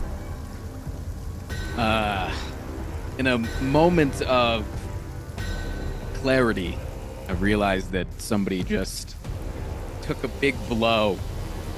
And I kind of like stop in my tracks and come back towards them and see if there's anything that it seems that I can do. Because obviously, they seem to be made of the same shit that the other guy is, right? Yeah, Can yeah, I yeah. see that now? Yep. Like that they're kind of the same. So I don't Yes. think that any of like my healing or anything is going to do anything to them. sure. What can I do anything? Like, can I? You know, people are like anatomically, we are all fitted with X amount of parts, and robots are similar by that design. Give me a heal check. It's not going to be like a craft here, but you need to see if you can discern what the problem is and why if Scout's dying at all. So give me a heal. It's not great. Do you wish to reroll it? But yeah, I do. Go for it. Christ. That's- One more. Go for it. Money. Mamas. Oh my Wow, God. We're just All right, I'm not gonna. This Do another one on hopeless me. at this point. All right. Much Fuck better. yeah. Much better. Much better. save the tiny Yeah, one. no, Ivan, you can see like even in your stoat form, your eyes kind of focus on this. You don't lose intelligence. Yeah, But yeah. as you're focusing in on this and you're watching, you can see a very specific spot where it looks as if this battle axe struck Scout, and Scout is losing whatever it seems is keeping them alive. Okay. Now you lack the proper digits to sort of pierce this together, but I gotta know what does Ivan the Stoat attempt to do right now? Cover it up as much as possible, even if it takes like laying on it. Okay. Now you need to cinch this back together. It's sort of like a primary so it's like, functioning it's wide tube. open. Yeah. Okay. Yeah. Then I mean, let's start pushing. Let's start, curving the back and start moving things together. Okay, you got it. Give me, I guess in this case, give me a strength check. We're gonna subtract 4 from your strength check because you are now a Stoat. I am tiny. Yeah. Yeah. A 2 is not appropriate. A 2 is not gonna do it. Adorable. You don't think a -2 would really do anything here? I don't think so. That, in fact, if it's, Christ. gee, sir, that's a 0. Actually, that's a 0. So, Wow. Ivan, for the sake of the story, go ahead and use another one on me. I just need to see you hit It's not. 10 here, and doing it. it's not gonna do it. Wow. No. I cannot roll, man. It's nice. This happens. This occurs. Do you want to risk it? You got what? 2 more luck rolls? Yeah, I think I got 2 more. I'll use 1. Yeah. Go for it. Oh my fuck this shit. God! Fucking Christ. Wow! Wow. Yep. No. Wow. Save the Gosh. last one for a rainy day. I'm You got trying, it. but You got it. Sure. Ivan, you've done everything in your power. You've located what the problem is, but you've not been able to fix it. Sera. this Warforged is holding its ground, it seems, or does it look like it's... And it has my blade still. Yes. I'm going to try to grab it from its insides and pull it out. Oh, man. So you want to reach through and grab your sword? Yes, I want to grab that thing back. Yep. Okay, all right. I'm gonna need a strength check from you. Remember, it's wedged in there, so it's got to be a hardy strength check, and you don't really have a lot in the way of leverage. So do you put a foot up on this thing to kind of pull it back, or? Yes. I'm gonna try to get my ground and just try to grab my blade back. Okay, let's see what you got. Wow. Okay, that's a huge roll. I am gonna see here. What do we have reflexively? Oh, it's raging, so it's even less than. Oh.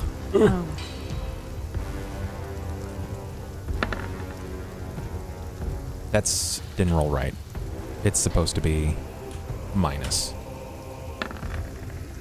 Okay. All right. Still somehow better. Perfect. It's back. Bounds up. You kind of kick off, relieving your sword from its spine. You wrench across the front of its rib cage and you pull your sword up. But as you do so, you push off of its chest, the sternum area, and its body is sent directly into that half wall. The back of its legs stop. It manages to stabilize itself, but it's still attempting to pull this muddy ball off of its face. So it's close to the edge, basically. Yes, to it fall is. off. Yes. Okay. All right. Noted for my next turn. What do you do, Sera? Cool. I want to try. Oh my gosh. I want to try to push it off the ledge. You want to? Okay, that's totally fine. This is a combat maneuver, so it's CMB versus its CMD. Okay, got it. My CMB is not great. You got luck rerolls for a reason. I will. Yep, I will go ahead and use one of those luck rerolls. See what we get. Is it gonna be? Are you happy with it? Remember, Sera, you can use desperation. I feel like this is. You know what? Yes, actually. Remind me again how this desperation works. You declare that you're taking a desperation die, and you add a d6. Just go ahead and roll a d6. It adds to whatever your save is. I am going to add the desperation to this then. That becomes an 18. Its CMD was 16. That was quintessential. Ooh. Okay. How do you do this? Describe this to everyone. As I kind of grab my blade from it, and it stumbles back a bit, and I regain my footing, I think actually, not a Sparta kick, but Sera is just actually going to take her shield that this creature already kind of damaged a little bit, and just kind of shield bash it against the ledge and try to push it off with the shield. You succeed in doing so. You shield bash this creature off. Its body is sent soaring over the edge. Its arm, since it's now freed, it tries to whip out and grab onto anything, but it can't see because of Cain's mud ball. And as it's thrown over the lip, it still attempts to wrench out, and it grabs nothing. Anju, you're witnessing this. Sera just shows quite a spectacular feat, blowing this creature right off of the edge with a shield strike. And the creature stops. It comes to a screeching halt as you hear this. It passes straight down below. Can I try to hit it? Of course. I just want to hit it on the way down out of Want to spite. contribute to this? Yeah, Yes. definitely. No, I'm mad. That thing Take a thing shot. caught me off. Yeah, all right. I'm just going to try to hit it on its way down. Go Wait, for is it. your sword still stuck in it? No. Nope. Okay. I've retrieved it. What do I roll for that? That's going to just make your attack. Just click on your bow. That's definitely going to hit it. Where does this arrow strike? Where does it strike? The same ankle that it grabbed me by. Nice. Okay. Like in a Star Wars kind of hand for a hand. Perfect. I got you. You managed to strike this thing, and you Again, see this is only spite. There's no other. I its foot seems to whip and fly from the strike, loosening from that particular arrow. Give me a perception, please, Anju.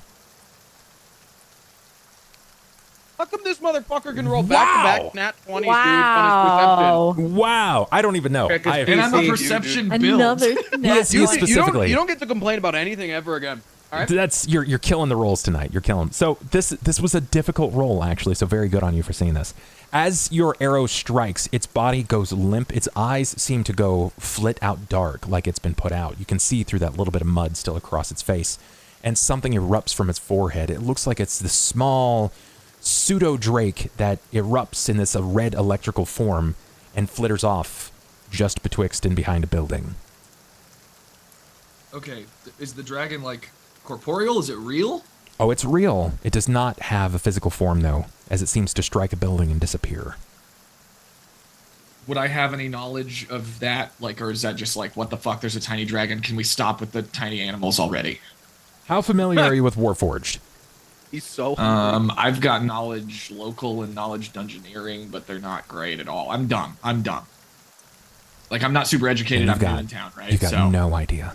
Nothing. So yeah, I just kind of, under my breath, like, what is it with the fucking tiny animals? Like, what is happening? Cain and Sera, Anju, you could see the rest of them are still kind of like scuttling about up there. What does everybody do? I mean, am I going to notice that there's wounded? Like, I lay you there could with presume. half my body splayed. You could presume. Cast Yes. summon instrument. Can you summon an instrument? Yeah, you I'd like know to what? Yeah. summon my megaphone. Of course, yes, you can. I was And going then to say, scream into it as loud as possible to try to get people's attention. What does that sound like from a stoat? but This very high-pitched my ears shrill. start kind of like, We all grab our ears. Yeah. If you guys don't know, my magical instrument is literally like just like a cone that I use to embolden my voice and make it louder. So, yeah, I'm just I using a That's I'm megaphone. up like a adorable. meerkat. My ears are fucking twitching. I'm like, You are in there. It raises something in me. Yeah. I was gonna say that after I fire my Achilles heel arrow of pettiness, I would notice that there's wounded and just based on basic moral code be like, these people don't seem like the bad guys in this situation. Like I would try to sprint over there and help out. Like do I have like thieves I also saved you. Well, equipment? I mean, you're a cat, but I mean, yeah, you probably Well, won't. I don't know you saved me yet. I just don't- know some shit went Yeah. down and I fell slow. So you're gonna have to explain what It's probably going happened. to take another like 12 or so seconds for you to make it across to the bridge. Sera and Cain, you can see that it looks like this small stoat is not quite like rummaging through the insides of this metallic quadrupedal cat, this cheetah. But the stoat is now screaming, like it's letting out this high shrill noise, and it seems quite anxious. Scout, this cheetah, is now losing so much fluid. Scout, give me a number 1 to 10, please. Oh no. What number should we choose, chat? Uh, Let's see. Got a 2 in there. 5. Oh, nice. You guys got like a whole bunch. That's like every number. All right, I'm gonna do the number that's not there. No, I'm just kidding. There's no 10. There's no 10. There's no 10. That's true. Okay, let's go. But you just rolled a 10. You call I'm it. scared. Let's go with the first one there. Let's go with the 2. You got it, 2. If it's a 2, you stabilize. It's a 1. Oh, close, man. You lose yet another point. Scout's lights in the eyes are beginning to fade. Am I already moving? Yeah, yes, like yes, a- you were on your way. It's like a dim red Well- light, and it's like flickering every once in a while. once my attention's been drawn by the stoat, I'd move over and start Yeah. trying to assess the situation. Move your tokens, please. I've just And learned that I can't do this shit, and I need some fucking help. You know, I've tried, and I suck. I've got heal. I've got spellcraft. I don't know what yeah. would be something I could maybe help stabilize. a heal her check would with. be great, because you guys got to know what you're trying to work with right now. I was gonna Okay. say because Warforged, would there be anything? Do I have thieves' tools? by Now default? that Thieves' tools probably would not help you So here. I would need more like woodworking shit. I mean, honestly, like a healing kit. You guys need something to stop the flow I have of. heal. Well, Heal is being able to identify that there is an issue, right? You're like, holy shit, that person's been cut in half, right? Like, Can I I know how tie to the fix that. stoat in a knot around the neck? Well, now that Yeah. they're here, can I start like doing my action again of pushing against the Yeah, specific area? you guys can see it's very clear. Like at Cain, as you're starting to try to dissect what exactly is occurring here, the stoat is using its paws and like pushing on an area, and you can see not because it wants to, but like it's starting to lose oil. It's blood. You can see it's losing it from the spot. I will immediately try to assist to try to stabilize this creature in any way that I can. Okay. Was I able to see? Go ahead. The best that you guys can do here is just make a heal check. Whomever feels like you're the most confident right now, you're just trying to stem the blood flow. So if somebody wants to help, you have to elect who's helping, and if you're helping, you have to roll on a heal check 10 or better, and you're offering assistance. Did I see the mud spell? Sure. Yeah. No, I think that you probably would have seen the mud spell. Yes. And so I've rejoined the party. I'm completely out of breath. As far as I know, this wizard is like a dirt mancer. Yes. So like I'm just gonna like, Hell you know, yeah. like He likes that. Hi. I'm hungry. I mean, Anju, mudmancer, you'd use the dirt, maybe. Now's Like, not the just time for suggesting- bugs. Suggesting maybe like using the dirt to block it off. I don't know. I'm delirious and still a little angry. So, and starving. That might help temporarily to at least stabilize this creature, but I don't think normal healing magic works on it. I'm not. Do any of you work with like tools or anything like that? Like any handiwork or anything? Maybe we can find somebody to help it. I only know how to make scrolls, I'm afraid. Okay, out of game, what skill? This is like you're either Woodworking. going to use craft, game, a craft like it's woodworking. Okay. Yeah. But Okay, because so back in game, because my you know character that asked this if- is a person, right? You know that you've got to be able to stem the blood flow, and it's just by applying pressure or tying off. So in this case, you're going to need to apply pressure and tie off. Yeah, so I will try to at least apply the pressure. If we get some mud or something, just something to like Sera, stick on it. You start to look around, and from Ivan's belongings, some of these pristine white shirts seem to be open in the bag. Oh, that would help. I'm like, oh, there's a lot of shirts in here, and I grab one of them. I yell into and the megaphone again. I Cannot believe you're those so- shirts. You're so cute, little one. And I I pat it on the head, and I begin to try to apply pressure on the wound with this Not the nice, Hanes, clean white shirt.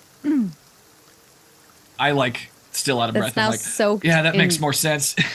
dark oil. Give me a heal check, please. I faint. Okay. I faint. How do I check what's in my bag? So you look on your character sheet here. I'll go ahead and give you a descriptor here. So on your character sheet, there should be a second page. Here it says additional, just above your strength. This is main and additional. That gear is all of your stuff there. You are now down a white T. So you went from 10 to 9, sir. Wow. I'd be studying as much as I could about the anatomy of the creature and trying to figure out as much information as I can, but without getting in the way. I would like to re-roll with luck to Oh roll yeah! better. Wow, Oh, nat 20! impressive. Well Let's done. go. You guys are like the crit fails and the crit successes tonight are impressive. No, very very good. Sera, you're able to make light work of this. It was a little touch and go at first, but you're able to use this white. Maybe it's the bonus of the white tea, right? So you're able to wrap this up perfectly. So, and though Scout's lights are dim, Scout no longer seems to be dying. Okay. We've at least stabilized for The now. light stops flickering, and it's just like a dim red light. Anju, Cain, perceptions, please. I like that one. Perfect. Cain, you are kind of focused on this immediate scene. You're not really looking too much around you. You glance back and forth from the man on the ground to this cheetah around you. Anju, you can see that this spectacle has started to develop a bit of a crowd. They've not come onto the bridge, but they're watching from eaves and windows. You definitely hear people muttering. You think it's only moments before the guard begins to arrive. Yeah, Cain, I mean... what Cain sees, you don't see that. Cain, what's particular to you is, now from this angle, you're actually seeing a bit more of this figure that had fallen. And maybe it's a ghost of the past. But you can see this man's face. And he's certainly seen better days. But age has been kind to him. Who lies before you is someone you know. Samuel Geldum. Jackson. It was your apprentice. Bum, bum, bum.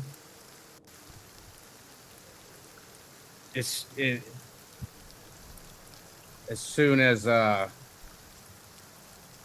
that information strikes him, he has like a look of horror on his face and shock, because he hasn't seen anyone in over 20 years, let alone, and that was probably one of the only people he actually felt any sort of care for or semblance like of kindness towards. So it's almost like, even though he's been gone,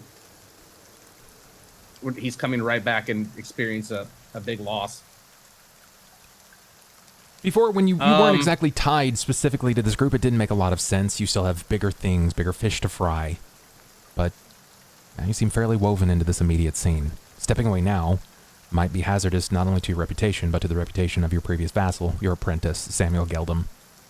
Do I see this, like... Sam. Do I notice that Cain looks like he's seen a ghost and is like he stops taking notes and everything? Like, am I aware of this? Much so, much to the point that he even puts his staff, like, not quite to the ground, but leans it against this half wall. Okay, so I'm starting to pick up that, like, whoever the fuck all these people are, we're witnesses to something, and everybody's starting to talk. So that's gonna make me really uncomfortable, and I'm gonna notice that I'm just picking up. I would say that I would pick up on the energy that, like, not only are we kind of, it looks like we're kind of stuck in this right now, but we need to get the fuck out of here. Like, Anju, new perception, please. Okay. As the panic is beginning to roll build. my 17th perception. It's important. These things are very key. Like, this is happening over a series of minutes, and you're picking up new details rapidly. So, Still just fucking kills him though. yeah, he's doing well. He's definitely doing well. Take him off the bridge again, please.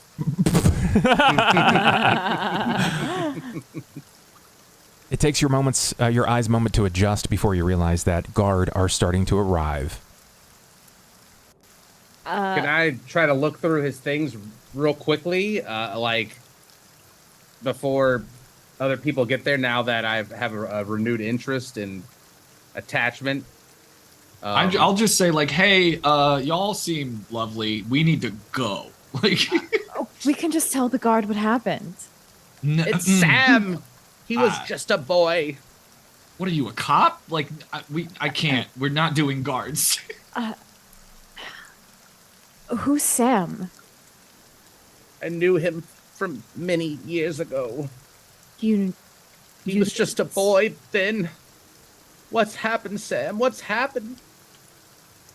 So you knew this man, Hood over and we were defending ourselves. I feel like this is enough for us to talk to the guard, and this creature that we've just encountered is nearly dead. They need help. We should leave. We can't trust the guard. They're all corrupt. This time, two male. I'm like, my hood is like over my face, Sure. and I've taken 5 steps back, and I'm like, hey, cab. At about this time, two male and a A gab female in this world. wearing green and black Oh, studded sorry, leather a gab, yeah. of Sharn's City Watch emerge from the rain-drenched night. The leader, a powerfully built, bald dwarf with a close-cropped beard, he steps forward, leveling his crossbow in your direction. The small ball of arcane light hovering just above and behind his left shoulder, illuminating the area. To each side, a human male and female stand with halberds at the ready. "O Ladra's bloody nose," the dwarf curses. "By order of the watch, Drop your weapons and explain yourselves.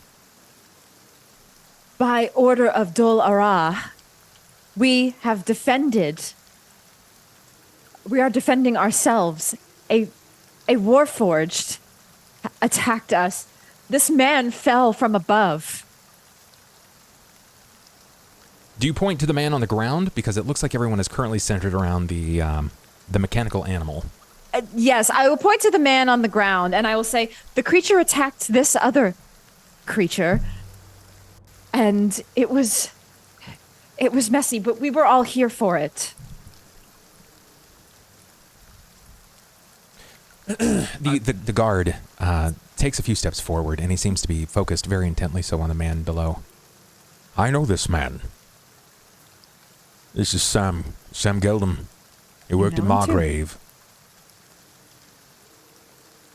Well, what business have you with him? And he looks to you, Cain. Old man.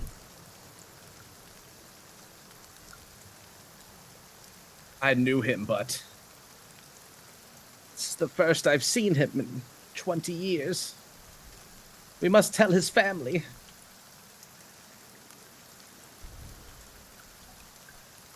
Looks back to you, Sera. There's a pause. So you speak for everyone here. Yes.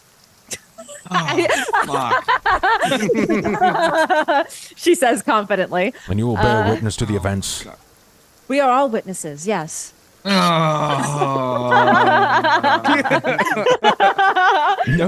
Noticing the audible sigh from the background, and him there, was he also involved?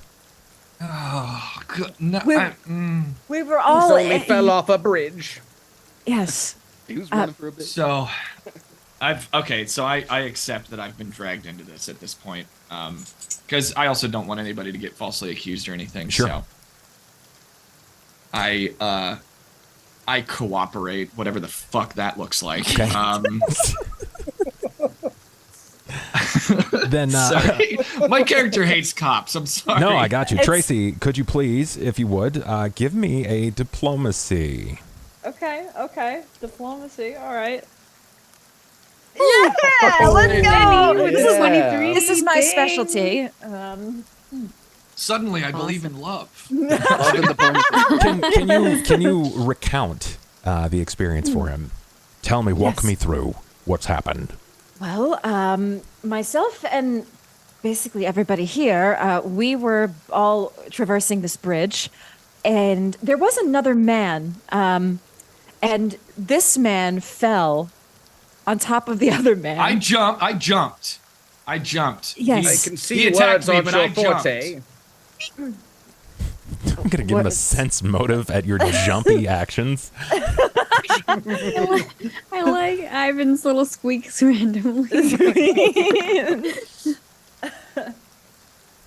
Fine, you jumped. Yes, and after that, a very tall Warforged climbed up, and looked like it was going to the body and rummaging through it. And at first, I didn't do anything, but this other Warforged that's now in pieces came for the other Warforged and completely destroyed it. So I couldn't stand by while this Warforged destroyed another creature. So I attacked and I pushed it off the ledge. And this one I here killed it. threw mud Sorry. at it. And we were defending ourselves from this thing, as it already was attacking the other creature here.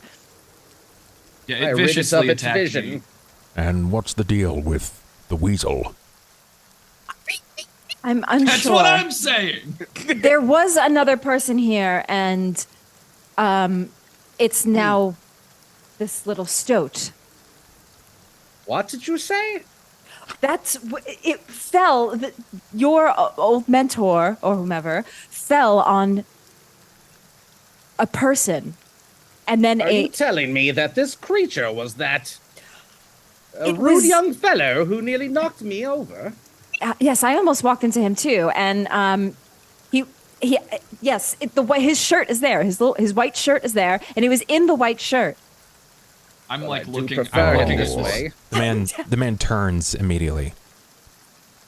I know those brown tiny shorts anywhere. That's Ivan Freely. You're That thing saying is that Ivan has definitely a dude. become a weasel. It's a I stoat. jump up and down. I jump up and down while making a lot of noises. It seems very smart for such a creature, so Do not You see me, diminish like- the intelligence of creatures. With the moving around and the squeaking, you see me like twitching, like I'm trying to resist playing with a cat toy. Like And what happened to the that body thing of is the a dude. That Warforged? thing is a dude. this one here, it was smashed into pieces by the other Warforged, the very tall, menacing one. The other you sent over the wall. Yes. Was I it was destroyed? I'm unsure. It fell, it plummeted, but I was defending myself and the rest of these here. I was defending them as well. I'd wager to survive the impact. Those are quite durable. He turns, he faces the man, the human male. Kainar, reach out to House Civis and see if Middle City has found the body of a Warforged. Yes, sir. And he bounds off. The woman still stands. The rest of you can vouch for the story. Is this accurate? Yeah.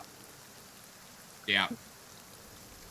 Then, if there is zero hesitation, you wouldn't mind coming in. We'll give you a place that is warm, you can We rest. don't mind.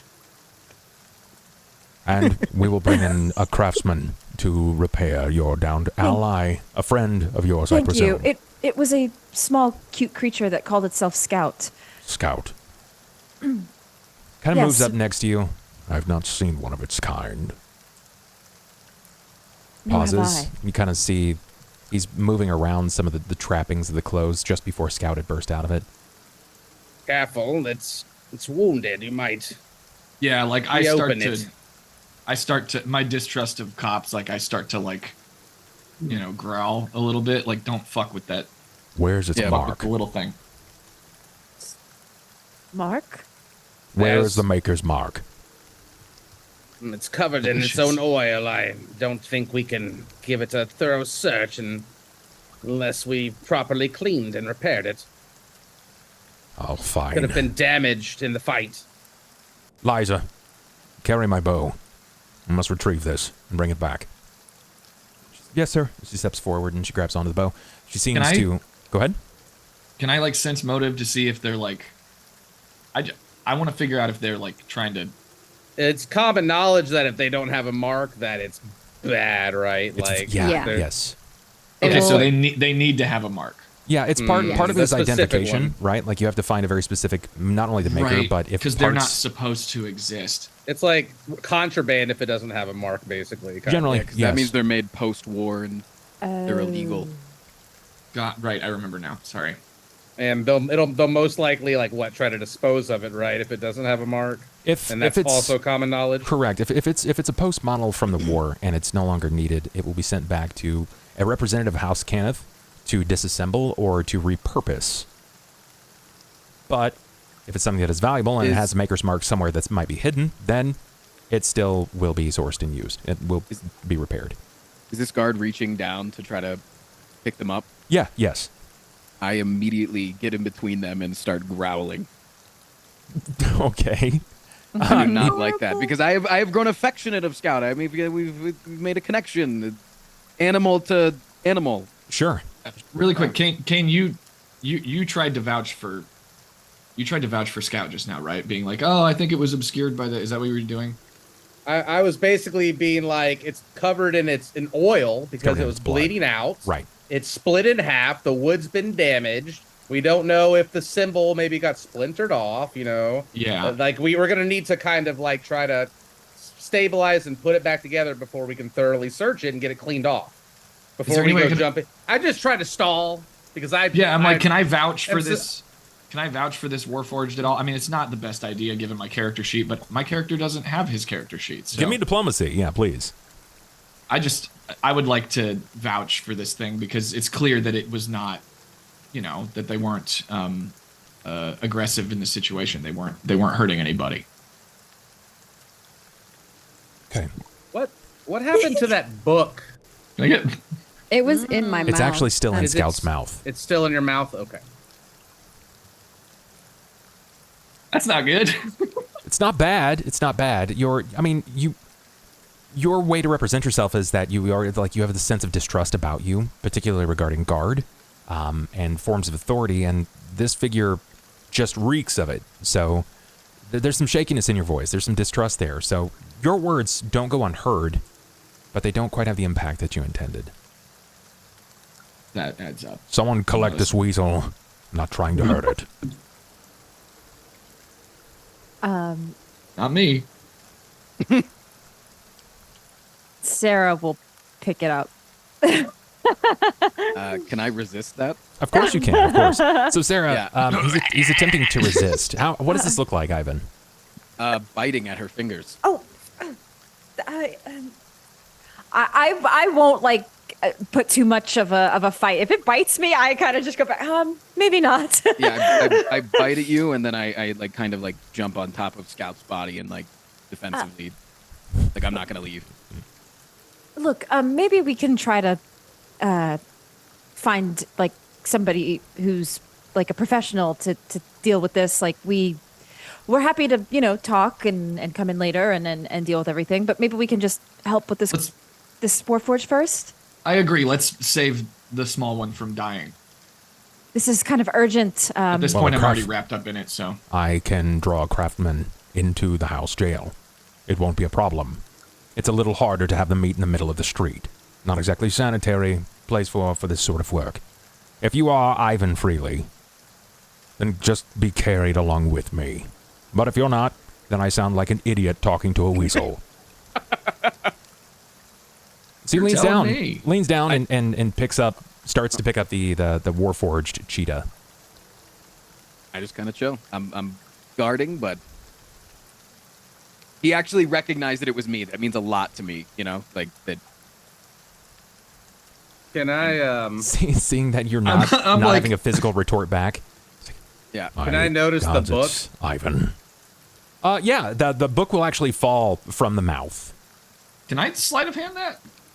I was gonna try to Oh, okay. be like, oh, my book. Yeah, let's go. Since you're closest, I'll give you the It makes more opportunity here. sense for you anyway. Sure. So, Anju, if your eyes train on the book, then you'll definitely see Cain pick up this book. What Yeah, about I the don't wanna body? I don't want to metagame too hard, so. What about the body here? I would want to make sure that I'd ask like. I mean, I don't know how much do they need like evidence? Are they going to need the dagger from his back? Yes. You notice the woman is kind of she's standing guard at this point. She's collected the bow and she's staying here. There's a brief and curt nod from the dwarven man as they shift onward. Starts moving. Says, "Come on, this way."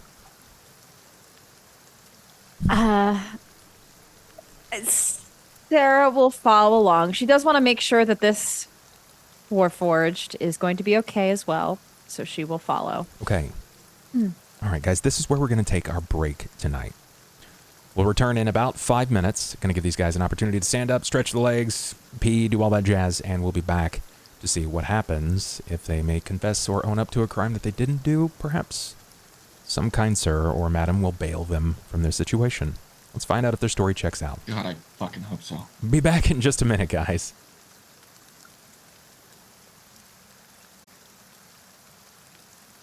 We have returned. Hi, guys. Hello, everybody. Welcome back. Let's go ahead and pull this back up. After the brief break, everybody had a quick convo, and, AGAB is pretty much the quote of the night. At least it feels that way. Everybody's very, very happy about it. Lord knows I am.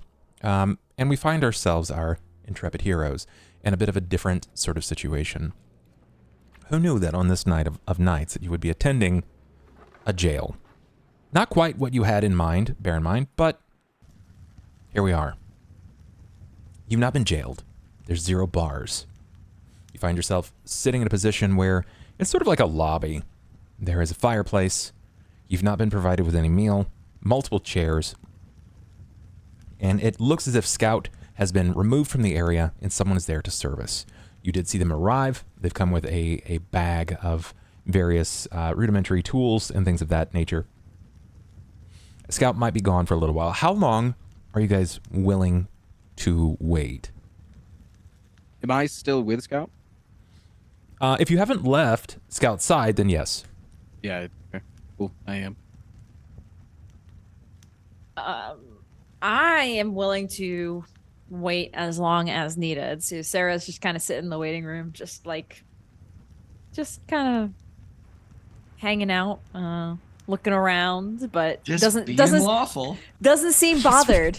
Doesn't Annoyingly fucking happy. doesn't seem bothered at all by this.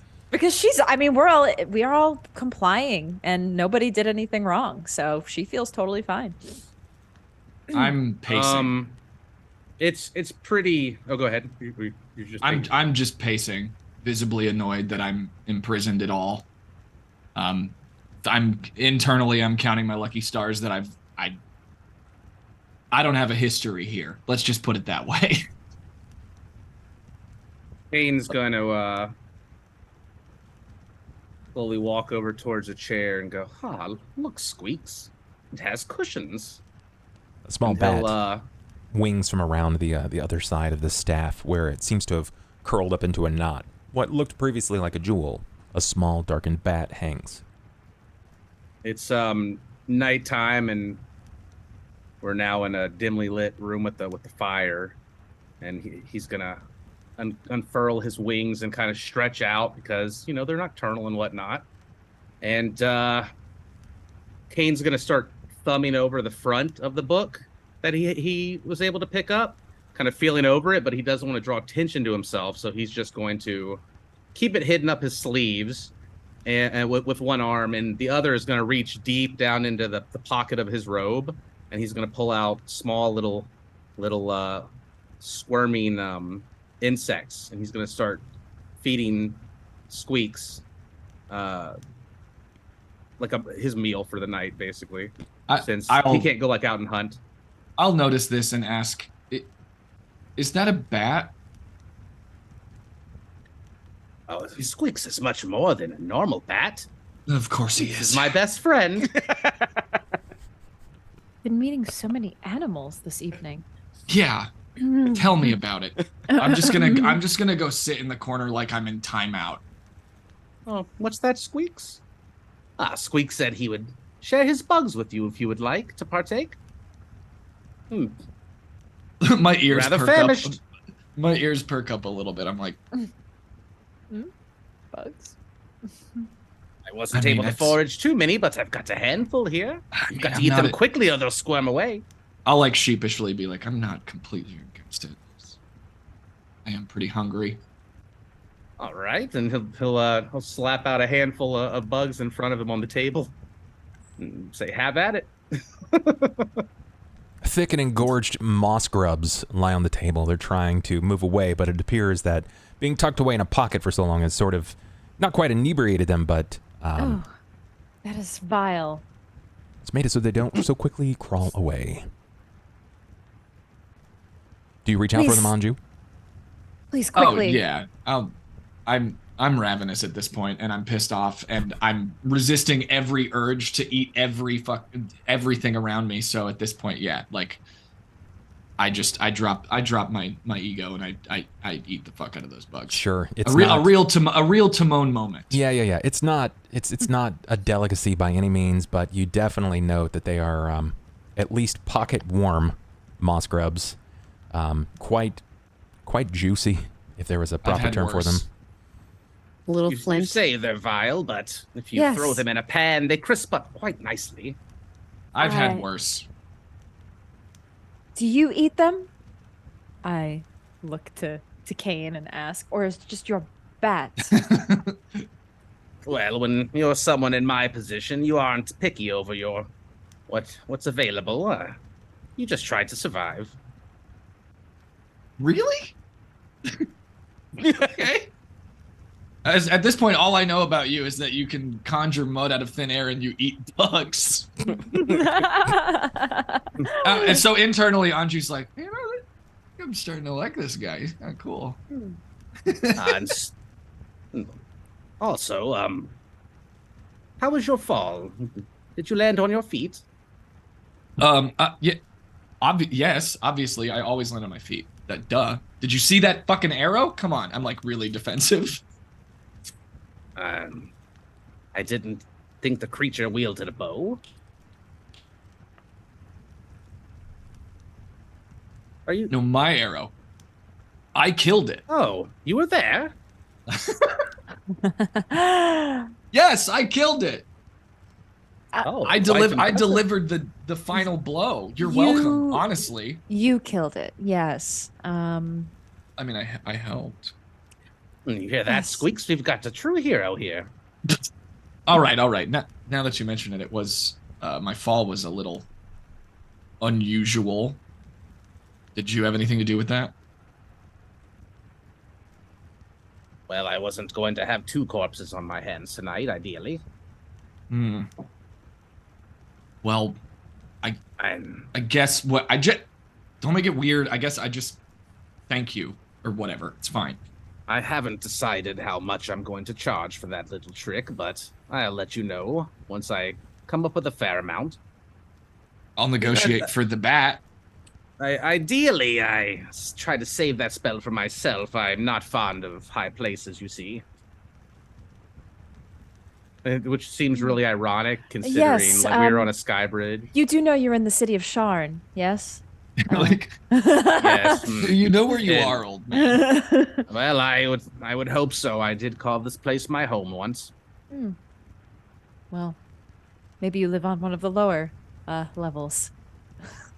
Oh no, I'm It's I'm just just Equally, passing this is through. insulting in so many ways. Are there? Just Can I? passing through.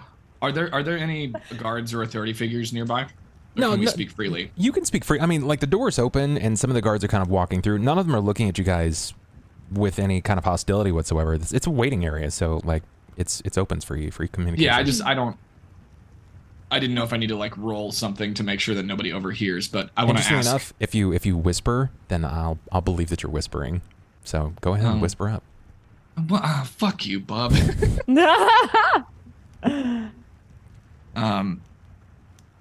So yeah, there's like a guard walking by, and I'm curious, so I ask Cain like, so you knew the body? Who was that? How do you know them? I'm afraid this might be all my fault. Perhaps if I had stayed and spent more time with him, this could have been avoided. I could have. Oh, you can't blame yourself for that. I left him when he was just a boy, and I feared might have set him down the wrong path. People go their separate ways, but could you get back to more like relevant details about the body, or? I mean, he was stabbed in the back. I saw. I know that. him, but I did see that. it's been 20 years since I've seen him. Fair enough. I'm sorry. Sorry about your friend. He was my apprentice. That's what I meant. Your apprentice. Sorry. Such a time. Do you So have long ago. friends? Yes, Squeaks. I told you is my best friend. Right. Squeaks. And there's Got it. also Spike and Let me guess. Spike is a fucking badger, or? oh no, Spike is a dog. Yeah. There's let's see, there's Roast, and we've got Fangs. Is Roast a pig? No, Roast is a fire beetle. Jesus Christ. Okay, I have something. Hey, everybody, come here. I'm gonna reveal the information that I saw about the dragon coming out of the thing's head, because I'm tired of hearing of all of the things that I could eat that I'm not allowed to. So I'm gonna when I shot the Warforged in the ankle and I saw the light drain from its eyes, there was a what was it? It was just like a masking bub, because I'm trying to remember the details on it. So it wasn't physical. It was more like a spirit kind of thing. Correct. I saw a small sort of spirit dragon exit through its skull and disappear. I'm new here. I don't know what that means. Seems important. Maybe. Dragon, Just throwing that out there. Yes. Also, do you have any more bugs? Squeak says you've had enough. Don't be greedy. Fuck you, Squeak. God, I'll eat Squeaks. Sorry, I'm sorry. Dragon, back to the dragon. Yes, back to the dragon. I'm gonna start cleaning myself, like, just passive aggressively. I've not heard of such a thing before. Is this something we may want to tell them about? Would I know anything about this? No, not You spent guards. 20 years in a cave. You have no idea what that even means. But with books, I have lots of knowledge. I've Sure. been reading about Cards. history, Yeah. The thing is, nobility, anything I Historically, get my hands on. all of the text and public knowledge regarding Warforged were limited to House Cannith.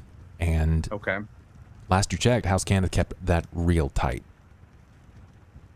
That wasn't something that they really leaked out. They didn't want other nations to know exactly how they constructed the Warforged. But I would know about House Cannith, right? Oh, yeah. Like, Yeah, obviously. prominent house. Okay. He's just going to stay silent. I'm just saying, like, the more we tell them, the better it is probably for us, because How do you figure? Experience, they can't be trusted. You grease their hands with a little bit of gold. That's all they need to lock you away. But we've done nothing wrong. I fear you don't have a grasp on how the real world functions. Well, Where did that little creature run off to? oh, the little stoat. Yes. Perhaps Uh, he'd like a grub. And a camera pulls back from this point, moving from this little holding room to what looks to be an actual cell that has been vacated. A table has been placed up, and a sconce has been lit on either side of the table, where there is a mustachioed, thinner human male, hair very, very tightly up to the top. It looks like he's wearing a vest, and the vest has various compartments where it looks like tools sort of hang from. And they seem to be very deftly and quietly working on Scout. Ivan, as the stoat, do you leave Scout's side? No. Absolutely not. What do you do here? Do you move Small, around? recognize small. Yeah, I'm just kind of inspecting everything that this guy's doing, Sure. making sure that he's doing okay things, and also, as the half elf, the actual dude, curious of how everything works, and I'm a young guy in school, so trying to learn. So here's the thing. You've been carried with this person the entire time. Mhm. With Scout, I mean. And this guy's come in, and he has no idea, none whatsoever, that you're a person. He thinks that you're just an animal, a pet. Yeah. And when you start moving around the table, it takes a while. He's a little worried about you. He doesn't want it to be bitten. But he finally, like after a while of you kind of moving around and not attacking him, he's, oh, hey there, little guy. Is this your friend? Still, like, very tediously working with some of the inner mechanisms here of Scout. Kind of nod my head, like, bobbing it up and down, like I almost understand him. When you nod, he looks to you and he backs up, like, out of fear. Just, what the? Like, scared. Did your friend teach you common tongue?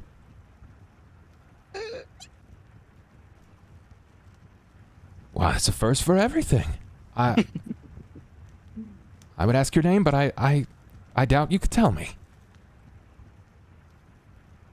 If he like ever makes a loud noise while working on it, I just kind of like instinctually get like defensive, like I want to make sure that he's not doing damage. Sure.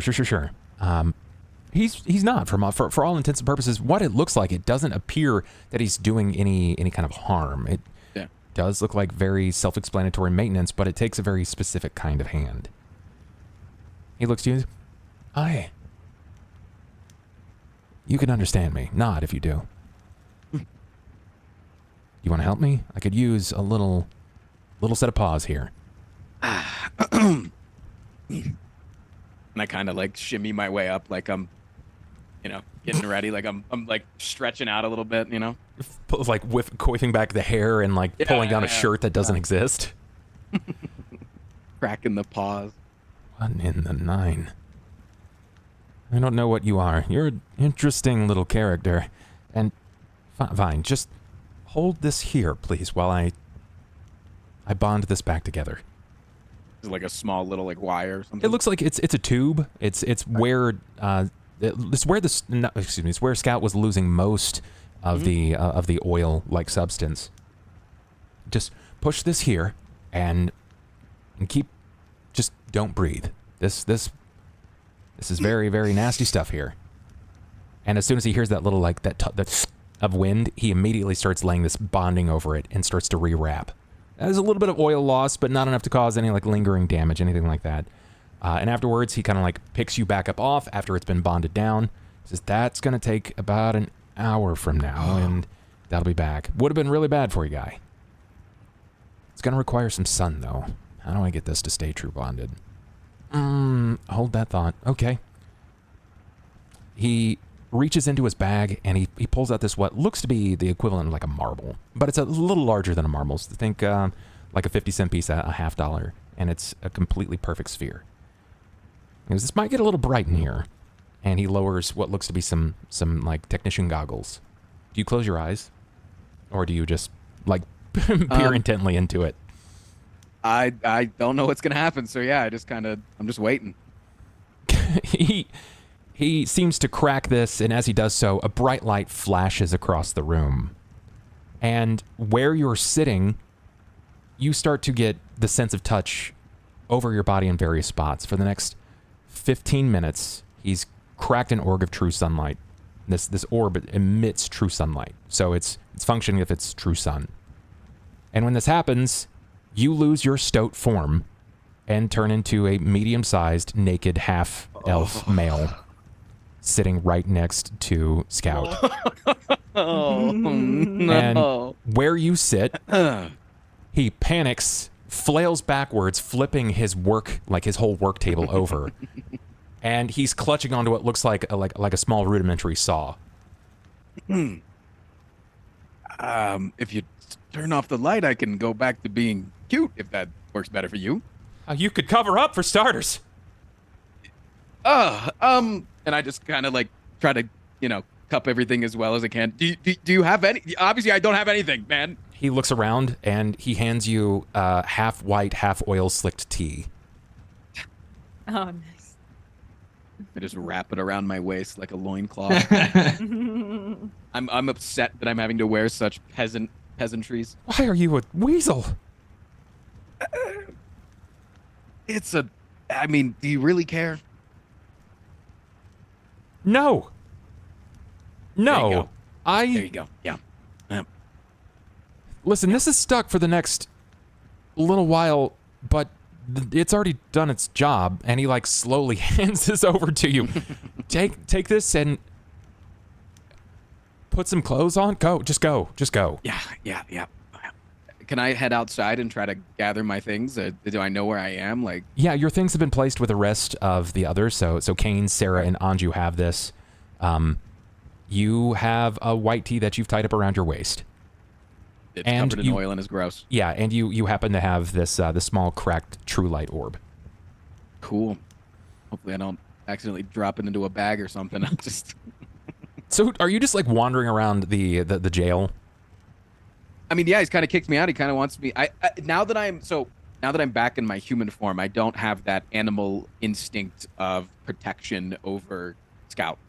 Like, I'm still grateful for what they did, but if he says that they're good, I am okay with leaving, right? Yeah. Do you exit the jail cell? Yes.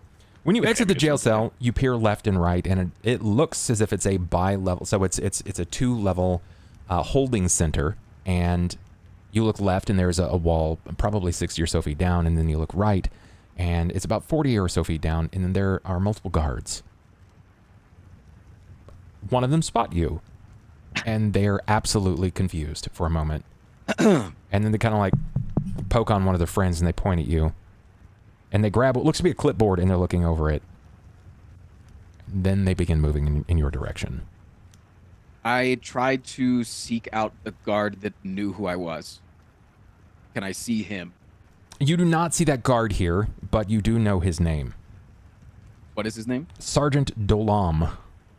Sergeant Dolam. So I just kind of like, try to look a little bit more stoic, trying to brush my shoulders back, put my chin up like I'm meant to be here, and I go, hello there. What was his name again? He didn't introduce himself, but you're looking for Sergeant Dolam. Sergeant Dolam.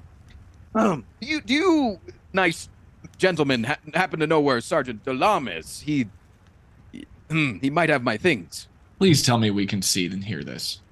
You don't. But Fuck. What you do see, Ivan, is that the first two of the guards are unimpressed with this. They don't, like, everybody knows Sergeant Dolam. He is not like a celebrity, but he has notoriety in Upper Sect. So he's welcomed. I mean, he's good people. And then the third lifts his visor, and you hear, Ivan? Do I immediately know who that guy is? Yeah, it's a guy that you attended Scam with, and he dropped out because it did not appear to be a valuable and profitable thing for him. He saw through the ruse. Yeah. Do I know his name off the top of my head? Name him. Peter. Peter. Go back. Ivan? That was quick. Petey. Is that? It's Peter, not Pete. I don't go by Petey. It's Peter. I'm a Peter. guard now. That Peter. seems like a more lucrative job. You've got the build for it. Hey, thanks. Wait, why are you... We didn't check you in. What are you doing here? Is Sergeant Dolam around? Is he? What did you get arrested for, man? Impersonating someone that I wasn't. A naked someone? Things happen. You lose your clothes along the way. Do you really, it's... And why do you have a sun orb? What? We have sconces. What are you doing? Well, it was to fix the thing in the... it was to fix the robot... was it Warforged? The Warforged thing in the other room, and then he gave it to me because I need it for... I have to give it to somebody. I just need to give it to my friend while it's still on, so I gotta... Sergeant Dolam, actually. Yeah. Guys, I'll get the sergeant. He doesn't break the law. I mean, he might do some. No, he knows why I'm things. here. It's just like it's like a whole thing. We could talk about this for hours. Did you see the murder that happened out on the bridge? Yeah, we heard about it. And the other guys are like, we heard fell about on. that. Yeah, he fell on me. Oh, he fell on you? Yeah, and then like. Wait, why aren't you covered in blood then? So I think I got hit with like a spell when it happened. I think like maybe the guy was hit, and I turned into a weasel. I mean a stoat. Sorry, a stoat. Yeah. Oh, I don't know what I know what a weasel. You turn into a weasel.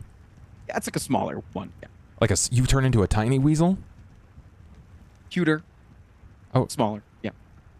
Took that oddly very personal. Yeah, no. Let me go get Sergeant Dolam. It's just because I don't want to. I don't want to walk out of here and like you guys be mad or anything. So he'll understand. Yeah. All right. Sure, guys. I guess hold him here. I'll be back with Sergeant Dolam. He's checking in some things anyway. I just like kind of like start messing with my hair. Before if he tries to sell you anything, don't buy it. Just don't. Speaking of which, did you guys get my bags? There are some very valuable things in those bags. Something that you might be interested, actually. And I turn towards the other guard.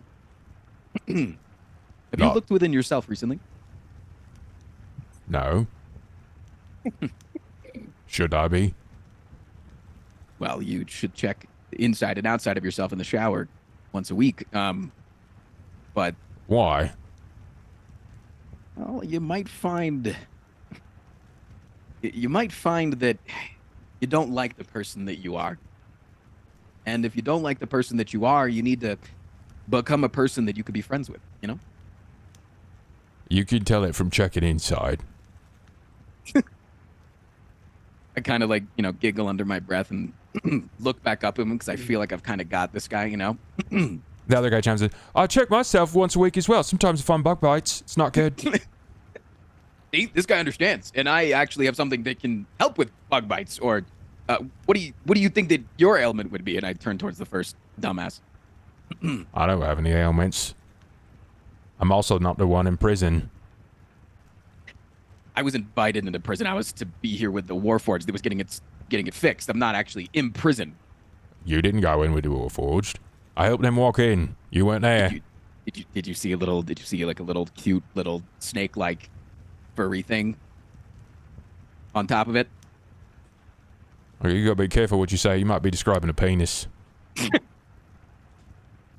If a penis has that much fur on it, it needs what I'm offering right now. So if I could just get to my bag, I would love to show you. I don't know. Have you seen a catfolk naked? There's a fuzzy lot.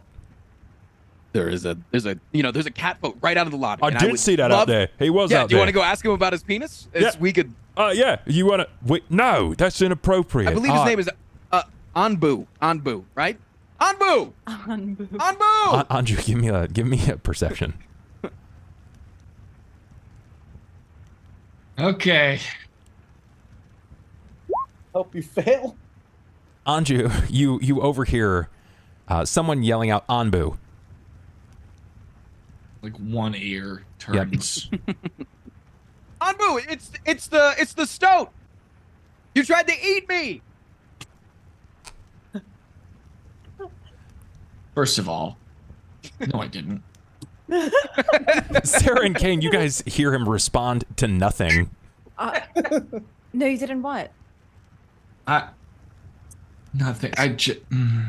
Kane's just nodding his head like, yeah. Am I able to come out and like look?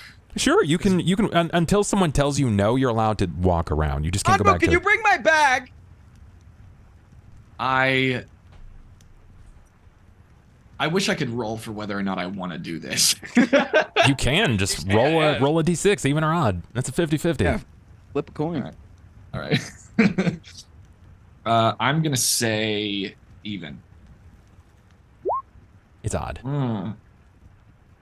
I noticed that. What did even mean? What was? Even as you won me over. Even as you won me over. Okay. So I noticed that you got my name wrong, and you accused me of trying to eat you, which I didn't. And I don't know.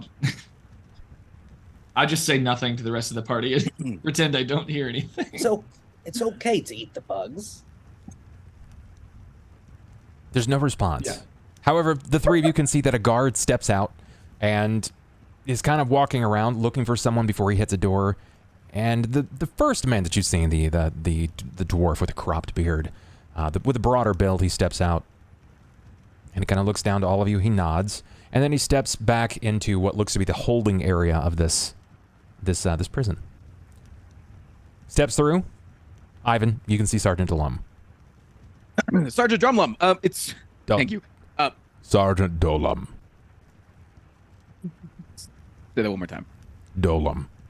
It's a beautiful name. It really is. You knew on the bridge. You knew that it was me. How did Yes. I mean? I don't care how you knew it was me. Can you just tell these guys that I'm not in prison? I am now me again because of this little light. If I lose the light, I'll go back to being a weasel. Do you want to see? It's a funny trick. I mean, I could do it right now if you would like. But I would just like. Are you to, like? Are you what are you doing with this light? Yeah, I'm just kind of like. Yeah, just holding it and moving it around like I'm showing it off like a. He prize. reaches out for it. Do you stop? Do you stop him from taking it? I kind of pull back and I'm like, oh, you don't really. Can I at least get my clothes? Can I get my clothes? You with can that? if you prove it. And I close my eyes and reach out to him, and He takes the sunlight orb, and he moves it just to the inside of his coat, and the sunlight is blotted out. It's blackened out, and when it happens, sure enough, the shirt Do I have falls. to roll again, or is it the same for every night? It's you make that decision. You tell me. I would like to roll again. Holy shit! I like the okay. idea that you roll again. Oh, different. that's scary. Oh. Yeah. Roll a d8. No. The chaos. I'm here for it. A 1. A That's the 1. That's- Oh, so we that's were not bad. deciding if it's a different animal or not? Yeah. Of course we are. Yeah. That's how. figured one out what the I think it is? mechanics for it. The most animals in any episode ever. Seriously. This is literally why I went into this. I was like, I want an animal companion, and then Bub explained to me how many fucking animals there already are, and I was like, Oh, yeah. okay, Sorry, I'm I'll the just- animal guy. I'll just I'll be an just be animal. a giant animal. Yeah. You, the shirt falls immediately, but not first without your wings breaking through the neck of this white tea. And this beautiful bird of paradise, a parrot, erupts from the neck. Well, that's not a stoat. Not a stout. Are you... You That's you are Ivan. I am done with this. I are Ivan. Oh, give him his things. Send him out with the rest. And he I passes start the flapping, orb yeah. to one of the other guards. As soon as that light erupts from his pocket, bam, there you are again, standing just in full glory. Now I'm naked again. Not even gonna fucking that shirt is disgusting, and I was nice to the man who fixed the friend. So I fuck you guys. You get to see my cock. It is what it is. Sorry about this. Give me my fucking clothes. I'm pissed off at this point. It takes probably another 30 or 40 seconds. A few of the guards begin to laugh as they're walking down the hall before inevitably... How many Anju- of them are interested? Because Ivan's pretty. I mean, I saw that art. This is You know, Scout, if you were if you were alive and alert, you might be able to determine that. But Can unfortunately, all the NPCs roll for detect? I mean, I'm cock? about to walk out into the lobby. I'm not hiding. I'm pissed off. I just want my clothes. Wherever the clothes are. If the clothes are in the lobby, I'm coming straight for them. Ivan is in very, very good shape, and the guards are laughing as they're kind of pointing down to an area where Sera, Cain, and Anju sit. I feel like I can hear the laughter, and I'm like, okay, fucking fine. Like, I'll grab the bag and like toss it over to him. Thanks. Hey, Weasel here.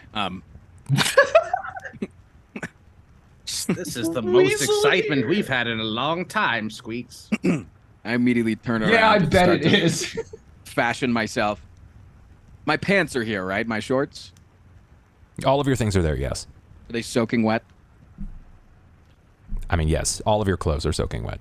Including all of the white tees that I have. I don't think all of them Nestled are. away. Probably, 30% of them are still dry, but the highest amount, the top amount, we're Taking probably another moist. one out of my bag. Well, I guess I put the wet one in, so that's fine. Okay. It's the same. All right. Cool. He still has this orb that he set down onto the table. It's emitting a very, very bright incandescent light. It's glowing. You notice that there's probably even a little bit of heat off of this. If you sat in it too long, you might even get a bit of a sunburn. I understand that this is annoying to have around. If you don't want to be around it, that's fine. I have to be around it. Otherwise, I go back to being. So, good to meet you all. Fuck all that shit. Yeah. I just remark to now within earshot of the person that is relevant to the answer that I didn't try to eat you. I could have, and I could have eaten you, and I didn't. I'm just saying. So when I'm the animal, I feel what an animal feels. You were gonna fucking eat me, but I didn't. And But everybody saw that. You wanted to at multiple times. There was literally a dead body there. Eat the fucking body. It's fresh. It's not as fun. You want to play with me like a ball of fucking yarn? Sorry, you go ahead. Sorry. No, it's all right. It's been a long day. That was a long Tensions ride. are high. Right. Yeah, I'm gonna go see when the guards are gonna question us.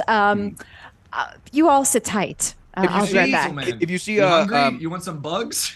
Actually, Miss, if you see, There are no more bugs for what was your name again? What was your? Yeah. You know what? I'm so sorry. How rude of me. I have not even introduced myself to Well, all I of feel like you. you probably have at some point. I just probably missed it while I was small and. Sarah. It's wonderful to meet you. IPP freely. Ivan is my name. IPPB. Okay. Yeah. If you see a guard, if you go talk to them and you see a guard that seems to be interested in his body, you could tell him that I would love to finish what we were talking about. That's just, but it's not a big deal. It's really. Okay. I will go check on that. I'm gonna go out into the hall or like see if I can find a guard to attempt to persuade them to expedite our questioning. Of course, you find that there is probably about 20 or so feet on the left. It looks like the area where Sergeant Delam has been residing, at least temporarily, so while he's on shift. When you peek inside the room, there is what looks to be like an oaken desk, and there's a bizarre rotating crystal. It seems to be hoisted into like a brazier, and it's floating and rotating, and it seems to be passing information along. It's communicating in common, and it says, that is correct, Sergeant Dolam, the body has been found. It is a Warforged. It does have some damage on it. It looks as if it's received some sort of slash to the back, some damage maybe in the fall that it took to the ankle, but it does not appear to be moving anymore. It doesn't know it was there. They don't know. Sergeant Dolam just kind of nods, says thank you, and he looks up and he sees you standing. He reaches into the desk. Well, his story's checked out. Seems that the body was found. Good. So are we free to go? And first, you deserve a reward. Oh, well, the things that I do are I was about to say, what this was a heroic act. We don't really expect anything. Can I roll to hear that? it's just far enough away that you wouldn't be able to. Oh, come on! But he will make his way here, and he'll pass out to each of you. It's 2 gold pieces for assisting the watch. 2 gold pieces. Yeah. Nice. Great.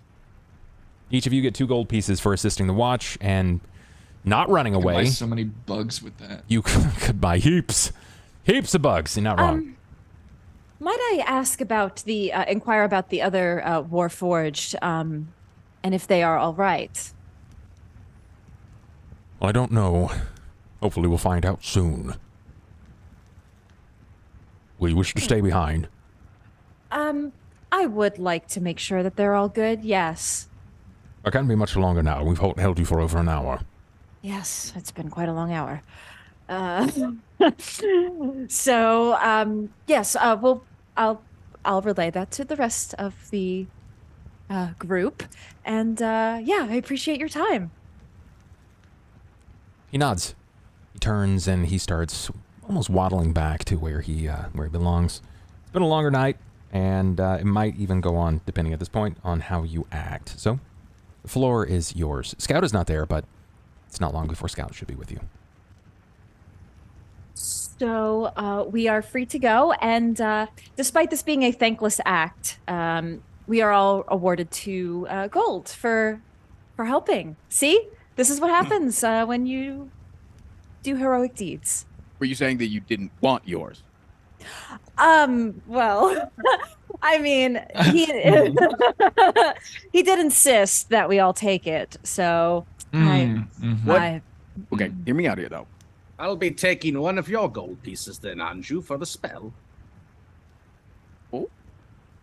I get curious about this and I stop in mid-sentence. I will. Bargain is a bargain. I'll take the other one for trying to eat it. You know what? Fine. But I'm still hungry. Another handful of bugs. Another paw full of bugs for the gold, and we're even. Squeaks will have to break into the emergency rations. I'm not asking Squeaks, I'm asking you. They're Squeaks as bugs. Oh. Have some respect. And he'll like turn and whisper, and you just hear like a little like chirping sounds and a little bit of nodding, and he'll slap. All right, here you are. Am I the only slap another animal handful with... of bugs? Thank you. Am I the only animal with Drive a hot human bargain, decency sir. around here? Can you tell Squeaks that I like his looming darkness? I'm gonna go ahead and tell him change my yourself. gold to 1. Squeaks, I'm fucking terrified of you. In the middle of this conversation about gold and bugs, there is another rapping on the wall. It's the loud hand swinging down across the frame by Sergeant Delam. Well, I thought it would be over, but it appears that you have friends in higher places. If you'd come with me, please. And he turns and he begins to walk back down the hallway. All of us? It seems like he directed it at all of us. Wait, who's this? That was the sergeant. Is this the guy that knows?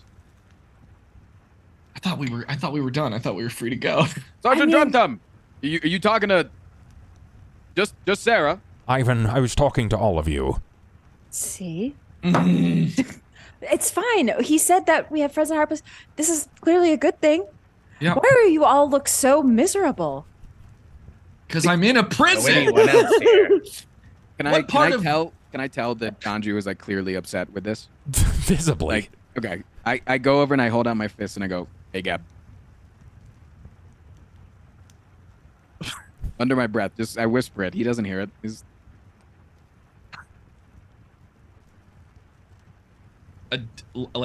A long moment passes. Like you can feel the line being drawn downward through his spirit.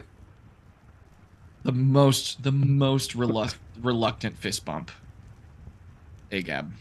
Hey, if you're still hungry later, I might be able to help you out with that. Please, anything but bugs. And as presuming we all go with this. So ungrateful. I was about to thank you. I was just about to say thank you, albeit under my breath, begrudgingly, but thank you. Fine. Did I mention my character is a bit of a complainer? Have we gotten that yet? Or, yeah. It's quite apparent, yes. Shall we? Sir, do you lead? Do you lead this? I lead the way. You got it. Yes. You make your way into Sergeant Dolam's office. He stands, and that rotating crystal begins to speak aloud. For those that wish to know more the truth of Samuel Geldum's murder, please see to the Broken Anvil Tavern at dawn. Sera, this is great news for you. Mm-hmm. Because that is where you are going to meet and rendezvous with this particular liege of your desire. Yes, I see. The Broken Anvil Tavern. I look back. We should probably look into this. Isn't that your friend that, was killed? This is kind of a big deal. I was hoping not to draw any attention to myself, but I must admit my curiosity is getting the better of me. And if there is something I can do to honor Sam's memory, then I suppose it is my duty. Well, if you wish for more accompanying crowns in your pocket, then you can find your way to the Broken Anvil Tavern by dawn. Seek your lady. My who? Our lady? That's all the information you're given. Okay. And then the light powers down in the crystal that still continues to turn. I see. Was he just like Batman out of there? It's like an intercom system from House Civis. I see. All right. Quite cryptic instructions. I don't like it. Well, but before we get out of here tonight, I actually I would like to check on Scout, if that's okay with you. As would I. Yeah, that's Dumb-dumb. actually that's a point to note. Scout, you find yourself coming to. The light sort of erupts then again in your eyes, and you notice that it looks as if there is some sort of like minor welding or adhesion that's happening to the torso of your cat-like form.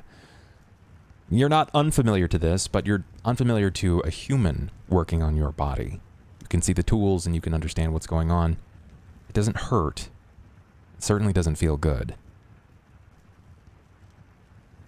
Scout's eyes flicker from the red to back to like a orangey color as they start brightening up.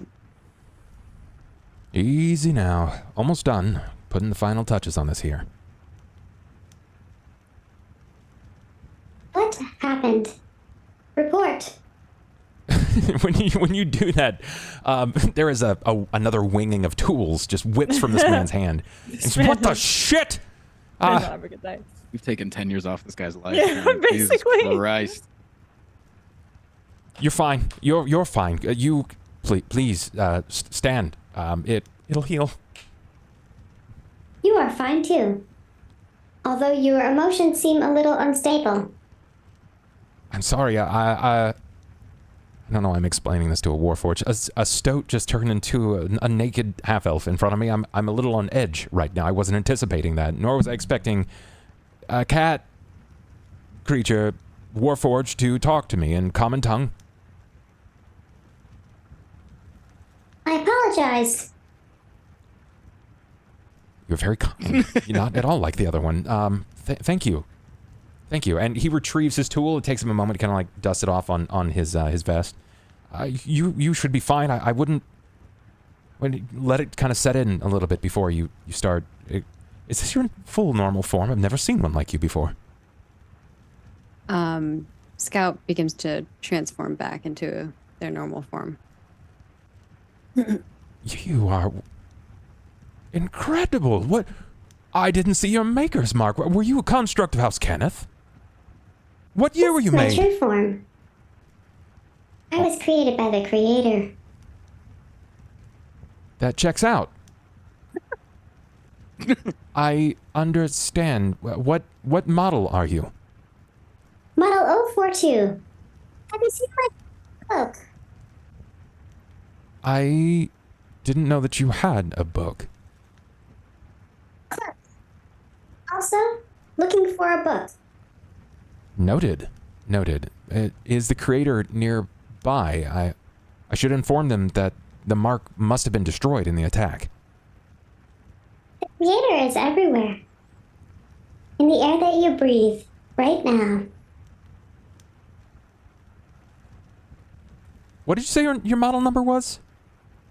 Model 042. Right, you said Scout. Correct. Affirmative. Scout. Great. Scout, you are different. Probably defective. Scout rolls off the table. Their little tracks, wooden tracks, like land, and Scout offers a hand. I didn't see any damage to your intellect module. You've been struck before, little one. That is reassuring. Not for me. My intellectual module is so important. It is what keeps me alive.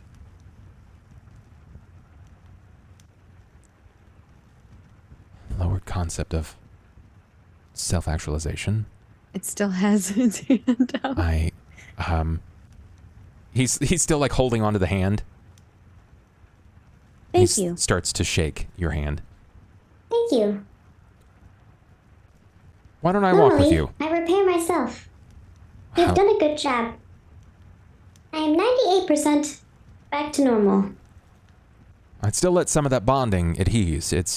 I must have sent the half-elf off on his own. I really didn't want a naked elf in here. It was distracting me. Though he was admittedly quite handsome, I just didn't need him in here in this operating. I'm handsome. Handsome? What does handsome mean? Like it's like beautiful. What is beautiful? It's Cute. It's something that inspires a positive emotion. It might make you smile, or it might make you feel. Like the Creator. Maybe the Creator is beautiful or handsome. Keep walking. Keep walking. Do with you me. know what cute means? Why, yes. It's a matter of to a degree physical attraction. What is physical attraction?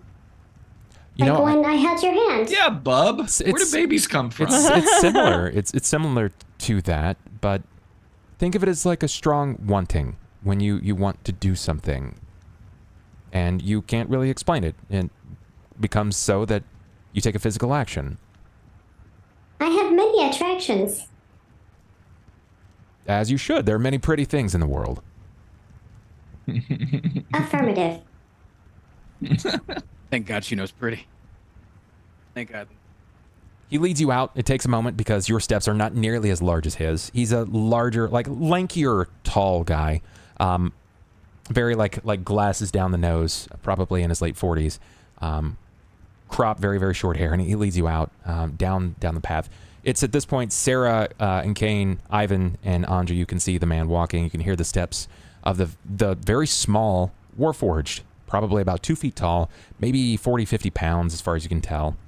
And this man is having a conversation. You can see that he's some sort of craftsman or smith as he's operated on Scout. His hands are a little dirty, a little oiled up. It'd be the equivalent of a doctor with blood on their hands. But Scout seems to be moving just fine. What do they call you? Well, they usually call me the smith. But why do you want to know, Scout? That is very different. Well, I'm not anyone fancy. Most humans I have met have names like John, Ivan. I suppose no one's really ever asked me my name before. My name's Rendell. Rendell. Yeah. Thank you. Hey, thank you, Scout. Oh, you're just pleasant. None of the other Warforged are quite like you. What are they like? I did see another Warforged. They are. That's a hard question to answer. They're typically. Are we in earshot at this point? Yes. And are we aware that like this well-meaning Warforged is maybe about to give themselves away as an affront to God, or what? You're not sure. Like, it's definitely asking questions, kind of like a child would, which you normally don't ever see Warforged asking a lot of questions. Honestly, they were instructed not to ask questions, just to abide. I mean, I'm very happy to see Scouts, so I would like to run up and hug them, just out of like a natural instinct of, oh shit, you're okay. When You're you come still up and carrying the sunlight orb. Yes. Okay. When you come and hug Scout, I think Scout says, I have physical attraction to you. I was just trying to. I'm just happy that you were okay and. Scout. You are Sorry. beautiful. You are all beautiful. Yes, and you are cute. Remember? You're a liar. Yes. I'm gonna fucking puke. Are you all Bugs? right, Scout? As I'm bitching, my body language betrays my words. You know, my tail will perk up in sort of a friendly greeting stance, and I breathe a sigh of relief knowing that Scout is okay. Close my eyes, you know, but you know, I can't. This is obviously gross, and I don't take any part of this, but my body language betrays me. Deep down, you love it. I Yeah. am 98% repaired. Sergeant Dolum, the Warforged seems to be fine, sir. That's fine. Be on with yourself. We'll see to you later, Smith. Cute. I feel like I'm only 98% repaired all the time. Well, take care of yourself, Scout, and try not to get in too much trouble. This looks like a rowdier lot. We're not all What is the rowdy. trouble? Man doesn't I'm really know what normal. to do. He's kind of awkward already, and his fingers touch. And best of luck. And he turns and walks away very awkwardly. So. Well, Scout, I'm glad to see that you're nearly completely repaired. I'm Sera, by the way. I don't think we actually formally met before we were Salutations. attacked. I am Scout, Model 042. Model 042. I wanted to apologize. I should have been quicker to defend you when that horrendous creature attacked you and ripped you to shreds.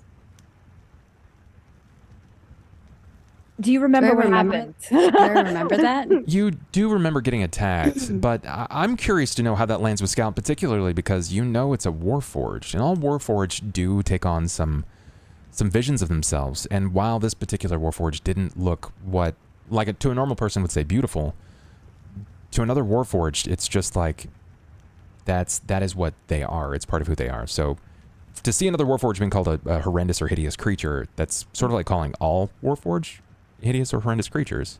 How does that affect What Scout? is hideous and horrendous? It means bad, evil, not good. I don't really They know. were We not are bad, unclear of the evil. motives. They were beautiful. They attacked you with a giant axe. In one shot, you were ripped into small pieces, bleeding out. What they were created to do. They did do a whole Battle. murder, though. They did. They killed. Yes. You realize they killed a man? They almost also- killed me. I mean, Yes. They tried to kill me. Do you get that? I thought you. That's I thought bad? I thought you jumped. Yeah, no, obviously. But they tried. They tried.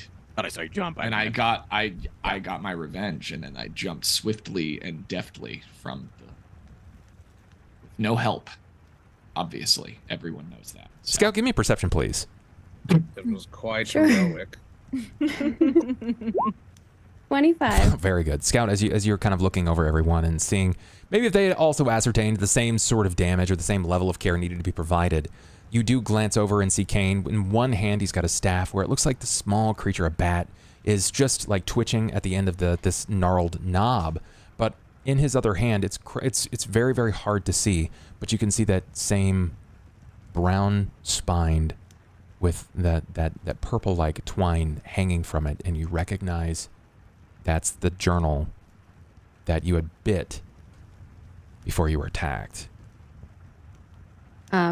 Scout is watching them talk and is very interested in the conversation they're having, and now is thinking that killing equals bad, but has diverted their attention to whatever Cain has, and Scout will point their little like wooden hand with the joints that are like together by metal, and points at you, Cain, and says,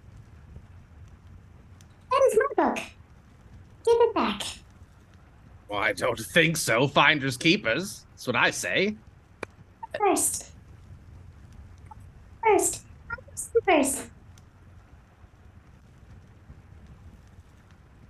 It cut out a little bit. I didn't hear it. First. Finders keepers. They found it first. Yeah, they. I mean, if you remember, they jumped at the book, then died, kind of, and then you just.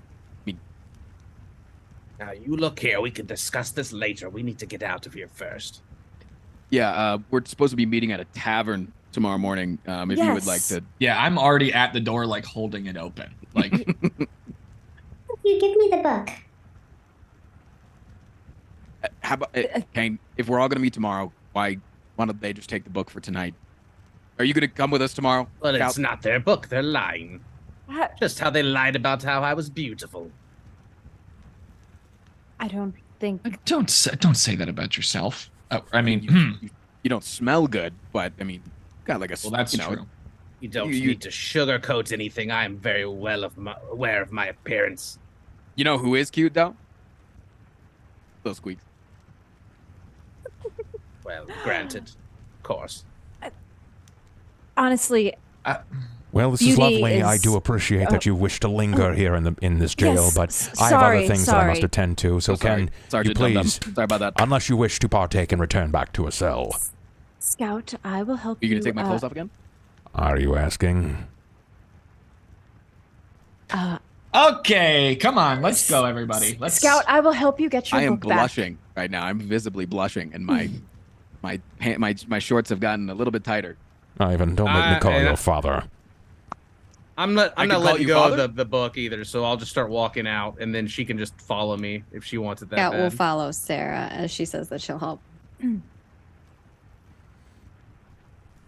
And as we're leaving, I'll be like, now, Cain, you said it was, right? Look, if Scout says that it's their book, they did, I mean, it did belong to that other Warforged, or the Warforged was trying to get it from the. Well, why don't we try Look, I to? don't care who if I give the book to the creature, the Warforged, but I must memorize Scout. every word first. The name is Scout.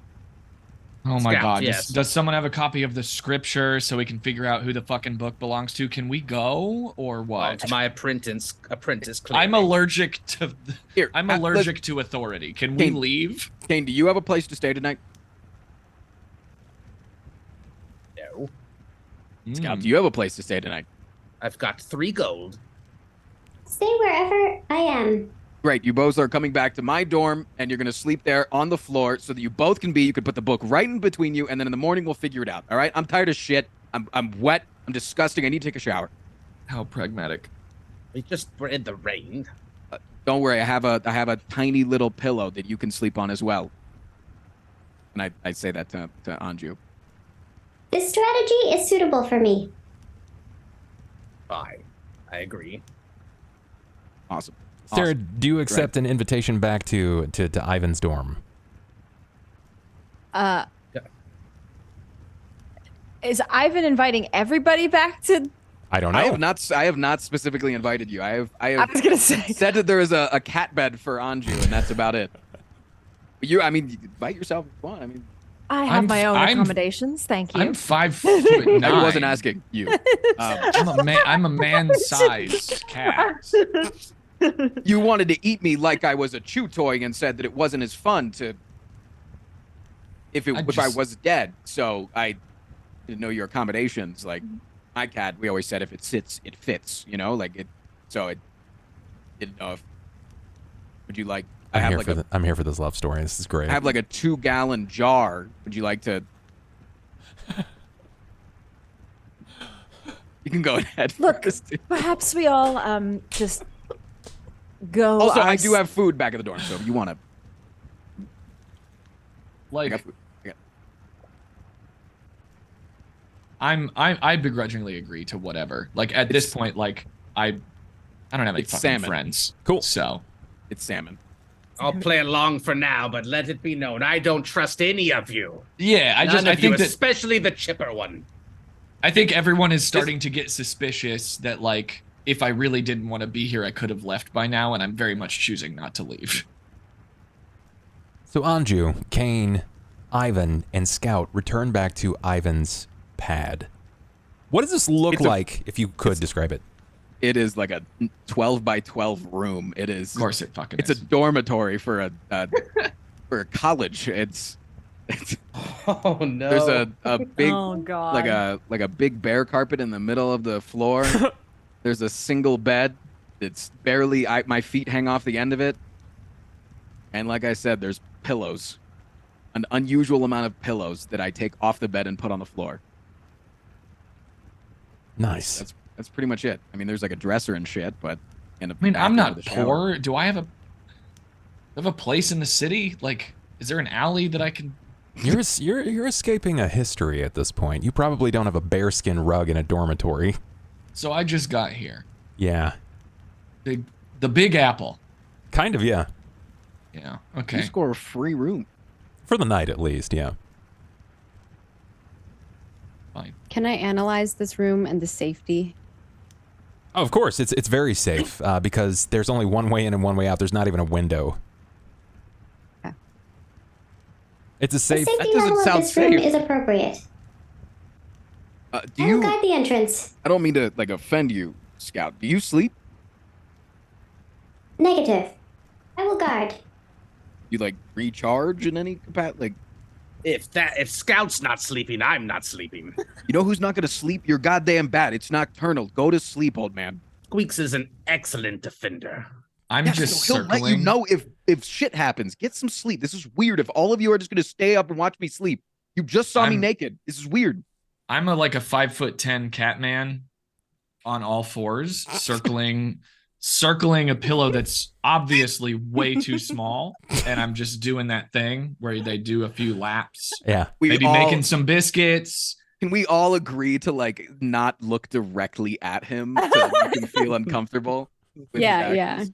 yeah. I think Scout is looking at everyone equally, though, like scanning the whole entire room. Even chat's noticing, like, why is Anju gaining height every minute? Can we agree? I started, I was like 5'8", 5'9", 5'10". He's tall-ish, all right? I think I did For a put it in cat, here. he's pretty big, guys. All right, he's like a No, savannah. he's Have you on the seen tall cats? end of what's When possible they for a stretch, cat. sometimes they look so long. This is That's what true. Ivan says from his bed. He goes, "Oh, long cat, long." I have a description. Ooh, big stretch. The reason it keeps getting longer is because I don't have my character description open and I don't remember what I wrote down. It's less than 6 feet, all right? He's tall for a catfolk because they're normally kind of short. That's all. So Cain, Scout, Anju, Ivan, as the four of you begin to wind down in your night, Scout, you wanted to kind of go over this book. Cain, the same. Cain, what you discover is that the inside of this book definitely lacks text. There is no visible text whatsoever, but what you will immediately notice is that every page is just slightly different, and it's not paper. It's not parchment. It's not vellum. You're not sure what this is, but it's not just paper. What does it smell like? That's a great question. Let me. I'm look to see if it has a a smell. woodworking person. I mean, I know paper well. What is there something I could roll to know? Or geography? So can I get a DC? Nature? Let's see. I want a knowledge check, specifically either nobility or royalties from Cain. Oh. Okay. Can I be asleep? Or Yeah, you can just pass nobility. out. That's fine. I'm purring. Nice. You just hit the DC, which is great. You're one over. So it takes a moment, and it's the old seal of House Cannith. Mhm. Not The for old everybody's seal. eyes. Not everybody's going to get that because the seal was adjusted. There was a period in time where it swapped from the primitive seal to what looks to be a metallic gorgon, what looks like a bowl, and it's like puffing a gout of smoke from each nostril. This is different. It's a stylized anvil with a hammer circling inside. It's the old House Cannith seal. So this is an old journal, quite dated. You can't tell what these pages are made of. Can't smell. It doesn't even smell like traditional paper. It's not something you're familiar with. You're not sure if it's being thrown off from being saturated in the rain, but the pages don't seem to be saturated. must be some sort of trick or incantation to make words appear. Scout, what did you want to do with this? I mean, Scout doesn't need to read the book. Scout just needs to retrieve the book. So Scout will look. If Cain is opening the book and looking through it, Scout will also watch. When you look through this, you're not seeing anything either, but it hits one of the notes that the creator said to you. Find me anything, House Cannith. Anything. Retrieve it at all cost. Okay. Ooh. Well, Scout is kind of like, they have tracks for feet, but they're kind of like shifting back and forth, like similarly to how Anju was pacing. This is Scout's version of pacing. Noted. Make Okay. biscuits. Ivan. If anyone, by the way, I'm asleep, but if anyone's noticing me right now, like, I just want to be clear. The 6'2" cat man. No. Yeah, 7'3" cat man. 10'2" cat I just man. want to be clear that, like, I am way happier than I act currently. Like, I am comfy on this pillow is way too small, but like my ears are up and I'm fucking purring so loud. Like, I'm actually, everyone's like, man, he was complaining a lot, but like, my body language is betraying the shit out of my attitude right Got now. it. Just letting, that's what you would see. I also think that Scout is going to go over to Ivan. I know Ivan's sleeping, but Ivan had told Scout that they were 98% all the time. And so Scout is going to go over and analyze them and their health. Ivan. Yeah. Roll a d8 for me. Oh no. What is this book made of skin that people are saying? Did you say something about skin? Did I miss something? He didn't say it was skin, but that's what I was thinking. Oh, nice.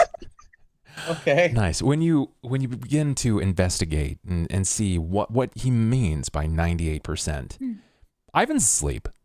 Maybe it's the fact that he's used to being asleep amidst many people, but in this case, when you slowly pull back that maybe it's a duvet, maybe it's just a linen over the top, but he is back in a parrot form. It's not a stoat, and that's not the half-elf that you saw previously. It's a parrot. Scout is confused and turns around to look at Cain and says, I believe that our new friend Ivan is now a parrot. Yes, I wasn't expecting to find someone with more problems than I have. So also, he doesn't say friend. Sorry, they don't say friend. I don't know. That was me. That was Maggie. Do you I'm leave it for asleep, now, so I'm chilling. Cain? Do you just kind of like file that away in the old mind bank of like, okay, he becomes a stoat and a bird? Yeah, it's a mystery. It's unfolding, but he's very tired. You got it. He's been traveling. He's wet. He just was in a fight. It's a lot for him. He usually scuttles around a cave Sure. all day. Anju's Doesn't asleep. try to spend too much energy. Ivan is asleep. Is that orb of sunlight? Is that like a one-time use kind of thing? This one is, yes. It lasts for about an hour. Scout will put the blanket back onto Ivan the way it was before. Like exactly. Cain, do you find yourself a comfortable spot and pass out for the night? Yep, Squeaks is on guard. Scout, that leaves you. Do you fall into a meditative or rest-like state for the time being? Do you kind of define yourself in deep thought? Or what does this look like for Scout? Activating Overwatch mode. And Scout will stand by the door. The head kind of like moves up out of the body a little bit more and it starts spinning around. Got it. Slowly. Then we'll move back. The camera peels, following Sera. Sera, you retreat to a particular tavern. Can you tell everyone what the name of that is again, please? I would go to the Broken Anvil Tavern. Yes. Headed to the Broken Anvil. Maybe you're getting an early start on things. Or maybe something much different. Either way, you find your way there. It's a quiet night. It's late. Most of the patrons have gone home. And seeing as to how your date with this individual might be too late, you enter in with the hopes of still spotting them. And you do. The moment that you walk through, they're ascending a flight of stairs. Describe what this person looks like. He is an elven gentleman with long, dark hair. And he wears a black cloak and a cowl over. So it kind of, he may or may not have the cowl on at this point. He probably does, as he does most of the time, to kind of conceal his face. And he looks kind of mysterious. Do you call out to him? I wouldn't immediately. I would try to make eye contact with him if he notices me. He does not notice you. Okay. I would make my way over to him. I wouldn't yell his name out. Sure. In this place. He's ascending some steps. He's going up to what looks to be a room of sorts. Are you ascending the steps as well? Yes, I would follow him. Okay. You make your way halfway up and hit a landing before it turns again. You can see just above the shoulder where he's at. It looks like he's 2 doors in on the left. And you hear this turning of a lock. The door opens, and then he starts to shut the door. It seems like it closes. You hear the wood hit the frame itself, but there is no locking noise. What's this fish doing? Is he cheating? No. I don't trust this. I'll walk over, and I will wait at the door for a moment and see if I can listen in before going in. Sure. You wait. Give me perception. Okay. Perception. Very good. Very 19. good. You don't hear anything, And what's even more uncanny is you don't see any sconce lit. There is no light from under the door. It remains pitch black. I will courtesy knock once or twice, but I am going to open the door and just gently open it and just say, Hal? When your finger hits the first time, before it even strikes the second time, the door opens and a hand outreaches from the darkness, grabbing you by the forearm and pulling you into a deep embrace. I see. Why are you in the darkness? We can't be seen. You know this. This is true. But You're from an unmarked home. I'm from a house. We know this is the way that this is how we agreed. yes, but it was just, I don't know. You're very. I heard you come in. I turned briefly. You probably didn't see that. Of course you did. The armor is always so loud. Everybody can always hear me. Sera. So, lights on or off? Off. It's been so long. It's been so long. Wow. Crazy. It usually doesn't last this long. I'm sorry.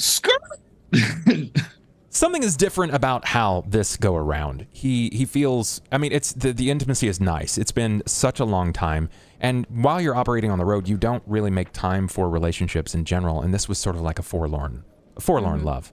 Mm-hmm. Nobody else has really caught your attention or your eyes, or maybe it's just acting out against the house that raised you. Either way, he's piqued your interest. And after a while, things sort of calm down. He lights what looks to be a small lamp, just providing a very, very dim source.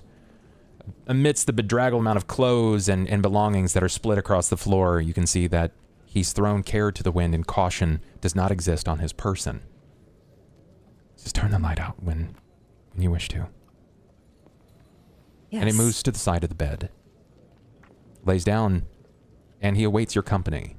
Can I get a perception, please? Okay. Are you happy with that? No. Can I use another? I'm gonna use a look on this. Yeah, you can. Of course you can. You can use the rest of them if you'd like to. Okay. Crossing that one off. All right. Yeah, you know what? I'm gonna use my last one here. Got it. Go for it. Because we're toward the end here. Oh my gosh! All right, I'm not. I'll let you use one of. You know what? I've got two left. Start with one. Let's see what you get. Please, perception. Okay, that's good. I'm happy with that. That's good. Yeah, nice. Well done. As you lie there, you start to kind of move into a position of which some would say it's spooning. It's just being cradled in general. It's been a long time. The feeling is welcomed, and you can tell that he's accepting this as well. Something that is not common for House Thorani, the Assassin's Guild. But you peer down, and amidst his belongings, you can see what looks to be a dossier. And a single image hangs from that dossier. It's a picture. It's Anju's face. Oh. And that is where we end tonight's stream. White guy blinking.gif. Well, you're gonna have to die, Anju. Because he's hot. Yes. And that is where we end tonight's stream, guys. Hope that's okay. Welcome to the Forgotten Forge. This is my reaction. There you go. Okay, I've got to see. I've got to see what this is. Oh, yeah. Love it. Love it. Perfect. So, this is generally where we give ourselves the roundabouts, give everybody an opportunity to talk about what we're doing, where we're going, all that jazz. So, I will start with the uppermost left. Cain, CobaltStreak, tell us about you. What are you doing? Where can we find you, buddy? You're muted. Oh, you're muted. Yes. So muted. Yeah, I'm sure I was. We should just let him go through the whole thing. That was actually the bat talking. I play lots of indie roguelike games, action, strategy. I'm kind of obsessed with Diablo hardcore until I die. So yeah, I stream every single day around 5 or 6 p.m. Central. And I'm on here Tuesdays at 7:30. Thanks for watching, everybody. I had a lot of fun. Great. Top of the line, we got Sera over here, as played by Miss MagiTech. Tracy, tell us about you. What are you doing? Where can we find you?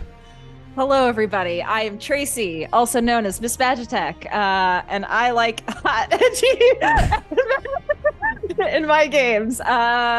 Yeah, you can find me at twitch.tv/MagiRPG. So if you see MagiRPG in chat, that's me. But all of the other places, I am at Miss MagiTech. I play games, tabletop games on Twitch a lot, mostly at MagiRPG, but I also play VTM on Saturdays with Bub. So you can catch us there playing this Saturday as well. Yeah. So that's it for me.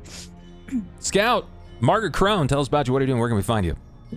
Hey everyone, I'm not a robot in real life. I'm MargaretKrohn. You can find me at MargaretKrohn in all the places. I do a lot of stuff on the internet, so if you want to find that, you can just follow me and I will share that information. I am playing a lot of tabletop RPGs as well, so if you're interested in more of this action, come check out the stuff I'm doing. And I make games and video games for a living. I'm currently working on a project called Ashes of Creation, and you can find it at Ashes of Creation in all of the places. And that's me. Perfect. Ivan Pedro Pascal Freely, as played by the Frostprime. Tell us about you. What are you doing? Where can we find you these days? I'm like CobaltStreak, but younger. Yeah, I also play a lot of video games just earlier in the mornings because I don't have a kid. And tomorrow, though, I'm actually doing a really cool thing. I'm going out to LA to do a cooking show. So that's pretty cool. That's what I'm doing. Do you like normally cook? Are you like a like a pro chef we don't know about? No, it's like a cooking/gaming show where it's like it's Dan Giesling and I. And I love Dan. One of us Tell is gonna be Dan playing Fall Guys while the other one's cooking, and then we're gonna switch back and forth, and we're on a team versus 2 other streamers. Oh my Interesting. That sounds fun. Yeah. Anju, as portrayed by BenBriggs. Tell us about you. Where can we find you, buddy? Okay, well, first of all, Bub and I went to the same high school. And we're the only 2 motherfuckers to come out of that high school and do anything in terms of content creation. So shout outs to Bub for Hell yeah. honestly one of my biggest inspirations to keep going on Twitch. I've been on Twitch for like 11 years, but I'm a full-time musician. You probably, if you know me from anything, it's from my video game remixes. I've done like Undertale and Super Mario Galaxy and all kinds of stuff. Got a new album out, but as of right now, I am a variety streamer that mostly hangs out in the retro category, and I just play. I'm doing a playthrough of Banjo-Kazooie. I just did Kudu Kudu Kududin, which was really fun. I play a lot of Tetris 99, but yeah, you can find me at twitch.tv/BenBriggs Live, and you can find me everywhere else by Googling BenBriggs. You can check out my music on Spotify and Bandcamp and everything. I'm very easily Googleable, but it is an honor to be involved with so many talented and heavy-hitting content creators. I only hope to bring a good energy to the group. So thanks for having me. And yeah, I'll see you elsewhere, and I'll see you here next week. Definitely. All right, guys, that leaves me. I'm Bub. You've already been here. You followed. Hopefully you followed. And some of you have subscribed. That's sick. You're awesome. You guys have been doing cool things. I appreciate you for coming out for the episode 1. I'm stoked to see what we can do next week and the weeks there and after. I appreciate you and your time. Come see us tomorrow. I don't know what's going on yet. We'll figure it out. But the stress of episode 1 is finally off of me. Now I get to stress about episode 2. So come back and see us tomorrow, guys. Love your faces. Take care of yourselves. Do what you do. Stay safe. Stay nerdy. Yeah, same time next week. 8:30 Eastern, 5:30 PST. You can figure it out from there. See you guys next week or tomorrow. Peace. We're out of here. Bye. Bye.